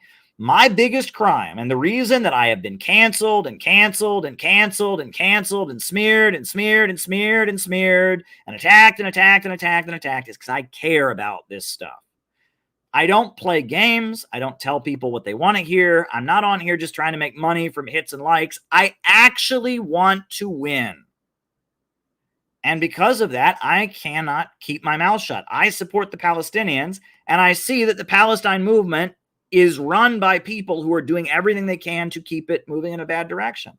And so I have to say it, right? And it's not going to win me points. I can see people getting defensive in the chat. Well, I'm sorry, right? And I don't want to offend you. And I know that many people say anything that raises awareness about the Palestinians is good, and I respect that view. But I'm telling you that you have to look at the bigger picture, and these Palestine protesters are their own greatest enemy, right? And that most Palestine protesters understand this. The bulk of the people at the rally, Arab Americans, understand this. The bulk of the people at the rally that are just Americans who care understand this. It is people at the top who PSL, with their millions of dollars from billionaire Roy Singham, right? PSL, they are the ones doing this, right? It is not the people at the Palestine protests, not the Arab Americans. It is Brian Becker that is doing this. It is Brian Becker that is doing this. And Brian Becker, he used to work at Sputnik Radio. He used to be on an anti-imperialist radio network. And then he ran away from that, and he's got Breakthrough News. And Brian Becker, he hates average Americans, right? I was in the Workers' World Party for many years, right? And Brian Becker had a reputation for classism, right? This is a true story that I heard about Brian Becker. I was in the Workers' World Party from 2007 to 2015. Brian Becker led a split from the Workers' Party and World Party in 2004. The story that I heard is that at one point, the Workers' World Party was, advocating guaranteed employment, right? And a minimum wage of $10 an hour, which back then, this was the early 90s, was a good thing. But Brian Becker is such a rich kid that he made that a joke. And there was a black man in Michigan named Bill Roundtree who ran for office in Michigan, in Detroit, on a platform of, and his platform as a communist was universal employment, jobs for all, and a minimum wage of $10 an hour. And Brian Becker, this rich white guy, every time he saw Bill Roundtree, he would greet him and say, "We got the $10 an hour man right here. Oh, look, the $10 an hour man." And he would like, in this sick way, no sensitivity at all, in this sick way, he would make fun of this black man who actually believed in communism and call him the $10 an hour man. That happened. I heard that story from multiple people in the Workers' World Party. That's what a sick fuck Brian Becker is. Brian Becker he is an evil person, okay? He doesn't want the Palestinians to win because then he would not be able to fundraise off Palestine rallies, okay? I'm telling you this. The worst thing that could ever happen to Brian Becker is that the Palestinians got freedom, because then how would he milk people all over the world for money to run these rallies that don't work, right? Brian Becker is the equivalent of a corrupt labor union boss. You have the corrupt labor union boss who doesn't really care about the people in the union. He just wants to get dues money. Brian Becker is what a corrupt union boss is to the protest movement. He doesn't want he actually said, he was quoted in the New York Times. Go and look it up. He said, it's not about actually trying to stop the war. He doesn't want to stop the war. If the war stopped, he wouldn't be able to make money, right? He is a con man. He's a flim-flam man. That is what Brian Becker is. And that is why he absolutely hates the Center for Political Innovation. He hates us because we are in this to win it. We want to reach average Americans. We see that the bulk of Americans right now that are against the wars and are against police state repression, most of them identify with Donald Trump because the mainstream media is against him. And that if there's going to be a real movement, it's going to come from those kind of people. Well, that's not allowed. And I started doing these YouTube live streams a few years back. I started doing them, these YouTube live streams, because I was saying, I really believe in socialism. I really believe in anti-imperialism, and I want us to win, right? And I got to tell you, the response to me has been the response of thieves caught in the act. The Communist Party has flipped out. Various communist groups have all flipped out because I am exposing them for what they are. I am exposing them for being controlled opposition, right? And we have changed the political conversation like you wouldn't believe, right? Patriotic socialism, which is common sense, which was common sense for the Communist Party when it was around. That started on this YouTube channel, right? And Peter Coffin and myself, we started talking that way, and we got canceled and canceled and canceled. And now all these people are lining up to talk about it, right? And there are many other examples of how we started the trend, right? We are ahead of the game, right? And that there's a lot of other examples, and I just had to get that out of my system, right? And I will say it because it's important, because look, I am not trying to win the internet. I am trying to organize a group of people to actually build a real anti-imperialist movement that can actually win. That is what I am trying to do. And that is why I'm on YouTube. And that's what I'm all about. I believe in anti-imperialism. I believe we need a multipolar world. I believe we need a new America for working families, a government of action that fights for the people against the ultra-rich. I believe we need to dismantle this system of imperialism. That's what I believe. So I think that answered your question, Philip Blair. Keep the super chats rolling in. Great conversation we're having here. Why does Saudi Arabia support Israel? It doesn't officially support Israel, right? It was revealed that there were joint intelligence operations between the Saudi intelligence and Israeli intelligence against the Syrian Arab Republic. They cooperated against Syria and against Iran. But officially, Saudi Arabia funds Palestinian resistance. Officially, Saudi Arabia opposes the existence of Israel. Officially, Saudi Arabia does not support Israel. I think that Saudi Arabia's actions, demonizing Iran, bombing and murdering people in Yemen, and fighting the Houthis in Yemen, a lot of Saudi Arabia's actions have very much been to the benefit of Israel, but they don't support Israel as a country. There you go. So yeah, I hope that answers your question, Alex. They don't officially support Israel.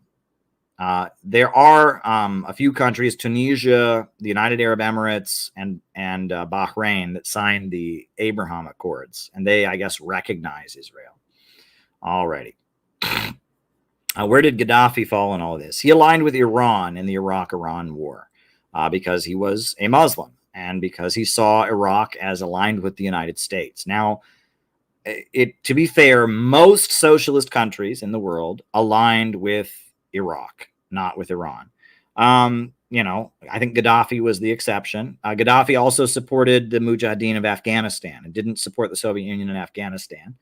Gaddafi pivoted. He went back and forth, and the Carter years, the Iraq-Iran war, the Islamic Revolution of Iran happened when Jimmy Carter was president.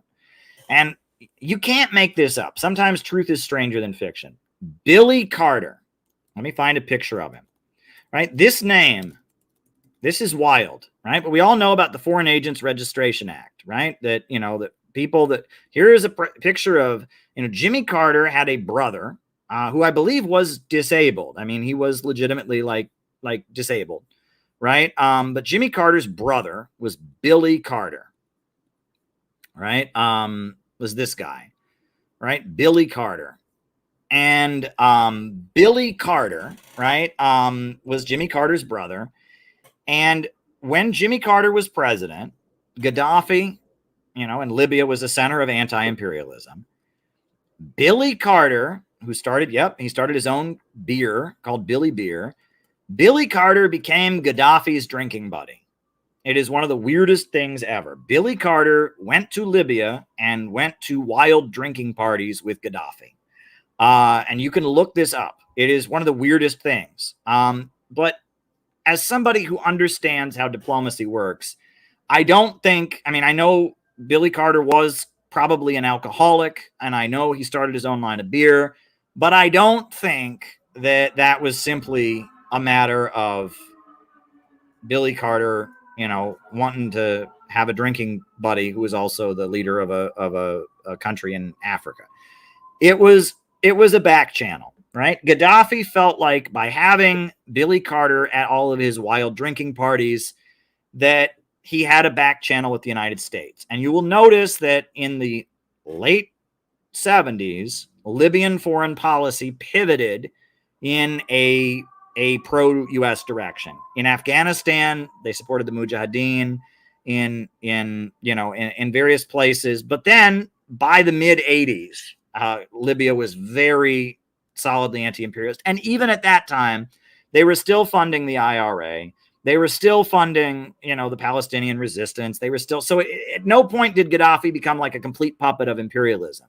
But it appears that by sending his brother to go get drunk with Gaddafi, they were able to pull Gaddafi in a little bit of a different direction. And this was Brzezinski's strategy. Brzezinski was the national security advisor of Jimmy Carter. And Brzezinski, his strategy was he called satellite countries, right? Or like countries that were aligned with the Soviet Union. He wanted to separate the Soviet Union from the satellite countries. And, there was the boat lifts in Cuba, and there were a lot of loans that were given to Poland and Czechoslovakia and Romania.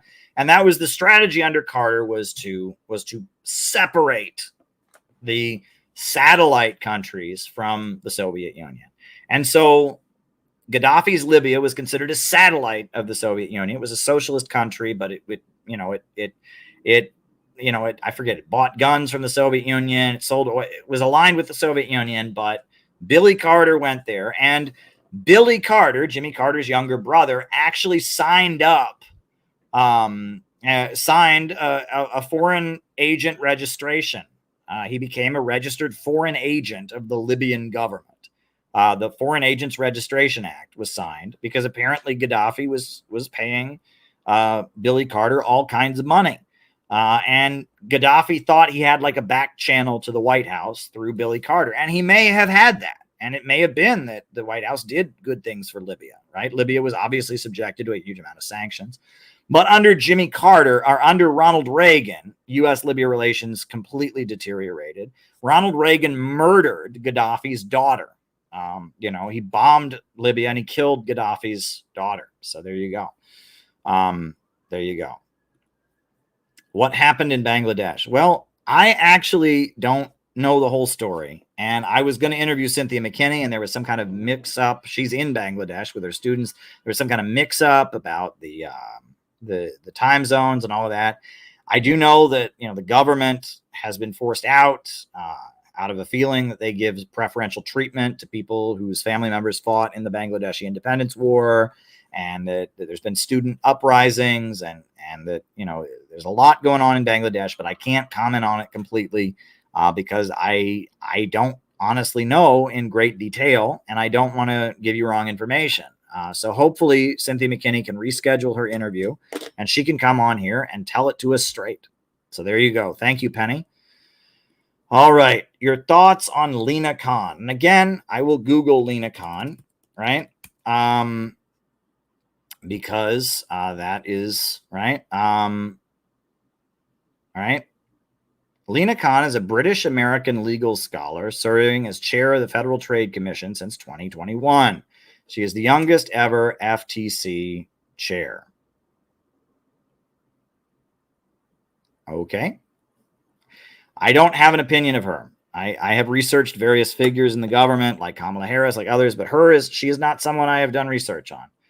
So She's interesting. I will have to read up on her and answer that question. But there you go. All right. Thank you, Crooklyn. Appreciated. Thank you for so much information. Absolutely. Hope it's educational for you. Will Iran's retaliation be more severe than their previous one? I don't know. It looks like Hezbollah is the one that has retaliated. And, direct retaliation from Iran. The USA is already making threats. I don't know. I mean, look, I know that a lot of us really, and most of us here should obviously hate what Israel is doing. And obviously celebrate the right of people to resist and all that. But also we don't want to have World War III. Right. And that, people who have family members over there and all of that, those of us that are distant from this, we can go, yeah, anti-imperialism. But, the fact that Iran has shown great restraint is actually a good thing, because this could easily escalate into a nuclear war. And that, this is a dangerous situation, and so we want to be cautious, right? While we might oppose Israel, while part of us might be very happy to see Israel face some retaliation, we don't want World War III, right? That obviously doesn't benefit anybody. So I urge people to be careful how they talk about this, right? Iran has shown great restraint in how it responded to Israel's endless provocations. And that's a good thing on Iran's part, right? And World War III, that is the end of humanity. So there you go. There you go. All right. What's the deal with Hamas? Okay, so Hamas began as the Palestinian wing of the Muslim Brotherhood. So the Muslim Brotherhood, I explained that in the stream about how there's the westernized Muslims. Well, the Palestinian resistance to Israel was dominated by communist factions in the 60s, 70s, and 80s. There was the Democratic Front for the Liberation of Palestine. There was the Popular Front for the Liberation of Palestine. There was the Palestinian People's Party. All of these were Marxist, Leninist, communist organizations. The Soviet Union funded the Palestinian resistance, etc. Well, Israel was thinking, how can we divide the Palestinians? And it is now acknowledged that Hamas was largely created by Israel, that the Palestinian wing of the Muslim Brotherhood was funded covertly by Israel. That is a fact. And I know that sounds conspiratorial, but you can Google it, right? That Israel thought, okay, the communists are running the Palestinian resistance, but there are some Palestinians that are Muslims that like the Muslim Brotherhood, and that Hamas was funded by Israel as the Palestinian wing of the Muslim Brotherhood. Now, eventually they declared independence and they became what they are now. They are a Sunni Muslim organization that is from the tradition of the Muslim Brotherhood.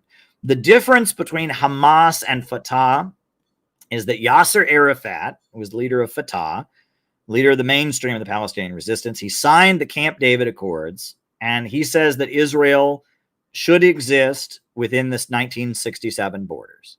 He says that Israel should continue to exist, but there should be a Palestinian state. Hamas says that Israel has no right to exist, right? Fatah is two-state. Hamas is one state. Hamas says that Israel shouldn't exist at all. Fatah says that Israel can exist, but within the borders. That is the difference between the two factions.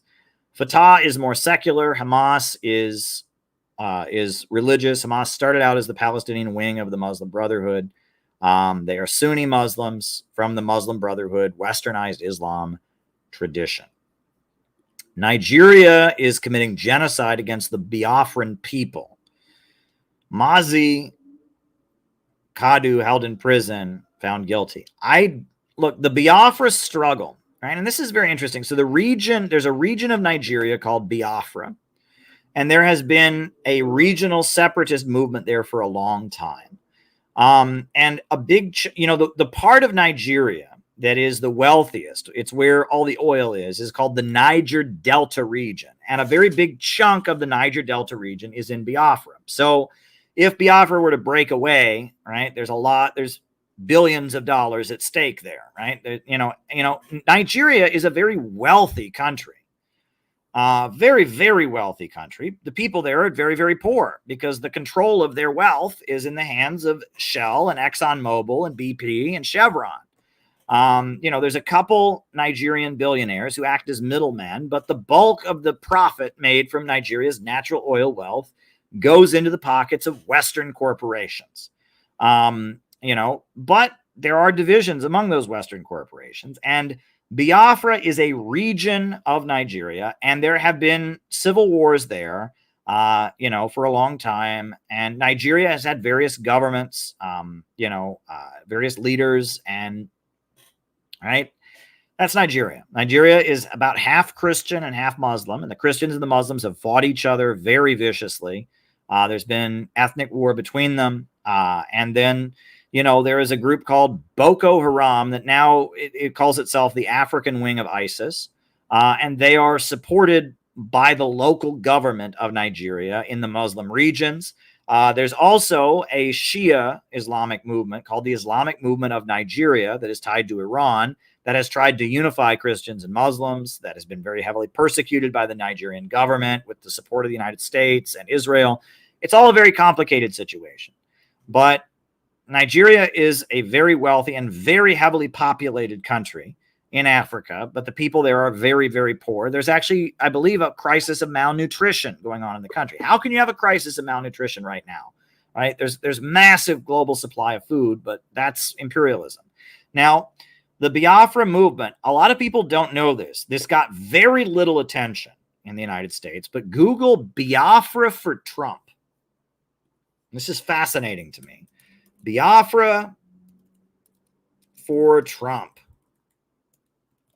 Right after Donald Trump won, the Biafra separatists had a rally to support to celebrate the victory of Donald Trump. The Biafra separatists of Nigeria thought that Trump would be their friend.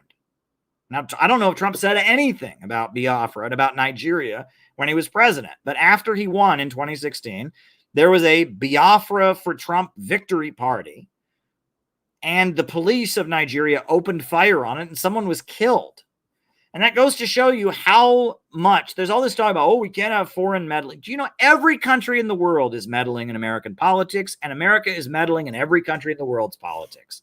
There has been foreign meddling in every election that America has had, at least since the 1950s.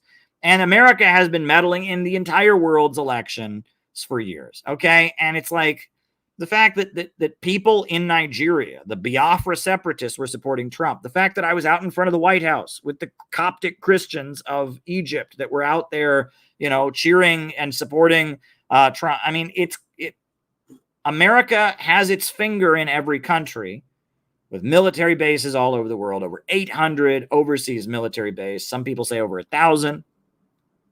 So because of that, with the United States meddling in every country in the world, different factions are going to have opinions about who should be president of the United States. Different corporations that trade with different countries are going to have different policy things. And this whole thing about foreign meddling, it's like, it's a joke. The whole thing is a joke, right? The whole thing is just a joke. The United States is meddling in the whole world's elections. The U.S. economy is tied in with all kinds of countries all over the world, and Israel meddles in American elections. Israel celebrates and takes credit for removing members of Congress at this point, right? And so the whole thing is just a big bullshit. It's just a big bullshit. So there we go. All right. January 6th thing, just like the Charlottesville event. Well, I wouldn't say they're just the same, but what's weird is they both went viral on social media, and there was not police presence to stop people from doing certain things, right? But usually I have protested in Washington, D.C. many, many times. Many times. And when I have protested in Washington, D.C., there is generally no way in hell you can walk into the Capitol. But on January 6th, those doors were wide open, and the police were like, oh, come on in. Very sketch. Charlottesville, right? There are protests between Antifa and the Klan, Antifa and the far right all the time. There's generally a huge army of cops. And in Charlottesville, it went viral on social media, and there was almost no police presence. Right? sketch. Not exactly the same, but that's why I'm urging people, don't get entrapped, right? Be very careful. If social media is urging you to go someplace, and be very, very careful. That's what I would urge you. Don't get trapped. Can you explain the USSR's position on Israel? Well, originally, Israel would never have come into existence without the Soviet Union, right? And originally, the Soviet Union was opposed to Israel and Zionism, but after World War II, because of the Holocaust and because of the fact that Jews were, obviously very anti-Nazi and anti-fascist, there was a feeling that Israel would be a friend of the Soviet Union, would be a friend of the anti-colonial movements. And so the Soviet Union thought that maybe helping Israel, come into existence would be a good thing. And so the Soviet Union did something absolutely horrible, and they made a horrendous mistake, and they supported Israel, which, you want to talk about a huge mistake. Almost immediately afterwards, they started discovering networks of Israeli spies in all the socialist countries of the Eastern Bloc, and in Czechoslovakia, and in Romania, and in the Soviet Union. They had a lot of executions of Israeli spies. And so Israel started telling the world that the Soviet Union was anti-Semitic, that Stalin was anti-Semitic, and relations between the USSR and Israel really started to deteriorate. And 1967, the 67 War, that was the war between Israel and all the Arab countries, the 1967 war. During that war, Israel was fighting all the Arab countries. During that war, the Soviet Union formally recognized the Palestinian resistance and became pretty much anti-Israel. And by the 1980s, the U.S. government was putting sanctions on the Soviet Union, alleging that they were anti-Semitic, that they were persecuting Jews. And the Jewish Defense League, the JDL, was murdering Soviet diplomats in the United States, and was threatening Soviet diplomats, the ultra-Zionist group. So the Soviet Union, they were anti-Zionist, anti-Israel until World War II. After World War II, they made a big mistake. And then after that, they backed away from it pretty far. They did recognize Israel and have diplomatic relations with Israel.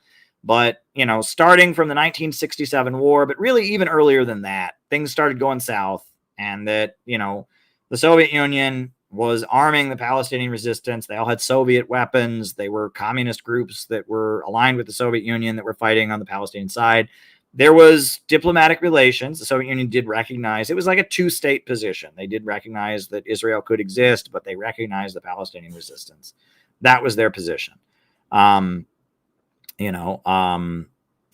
that was the Soviet position on Israel, right? That they were against it, and they recognized it, but they became more and more against it after they recognized it. And Israel accused the Soviet Union of being anti-Semitic, and Israel became more and more pro-imperialist throughout its existence. All right, everybody. Well, I'm really glad that you're here. Glad you're enjoying these streams. I really hope that if people enjoyed my remarks, they'll get a copy of the Houthi book. This is my book on the Houthis. I'm very proud of it. It's a book that I think you will learn a lot about anti-imperialism, and it's a book you could give to a relative of yours if you wanted them to understand the situation in Yemen. So I hope that you buy the book. You write a review of the book. If you want to learn about the forces of resistance in the Middle East, etc., I hope you read it. Who are the Houthis? What are they fighting for? That's the book. And everybody, look, I am just doing my best, right? I worry about this election and how dangerous things could get. I am urging everyone, let me urge again, be very careful. Until November, I am going to be kind of holding my breath because I see all kinds of scary things happening right now, and be very careful. And other than that, right, we're just doing our thing, right? I've got my organization, Center for Political Innovation. We got some activities coming up this week. We're doing various things. I wrote my book about Kamala Harris that made a big splash, right? Kamala Harris and the Future of America. It was removed, it was banned from Amazon, and then it was restored. And, we'll see what happens, right? I think Kamala Harris is the most dangerous presidential candidate in American history. And I'm not backing away from that position, but I'm just urging people to be very, very careful. And anti-imperialism is the future. We need a government of action that will fight for working families. So on that note, I'm going to put on the closing music. New upsurge in the struggle against U.S. imperialism is now emerging throughout the world. Ever since World War II, U.S. imperialism and its followers have been continuously launching wars of aggression. But the people of various countries have been continuously waging revolutionary wars to defeat their aggression. And while the danger of a new world war still exists, and the people of all countries must get prepared, revolution is the main trend in the world today.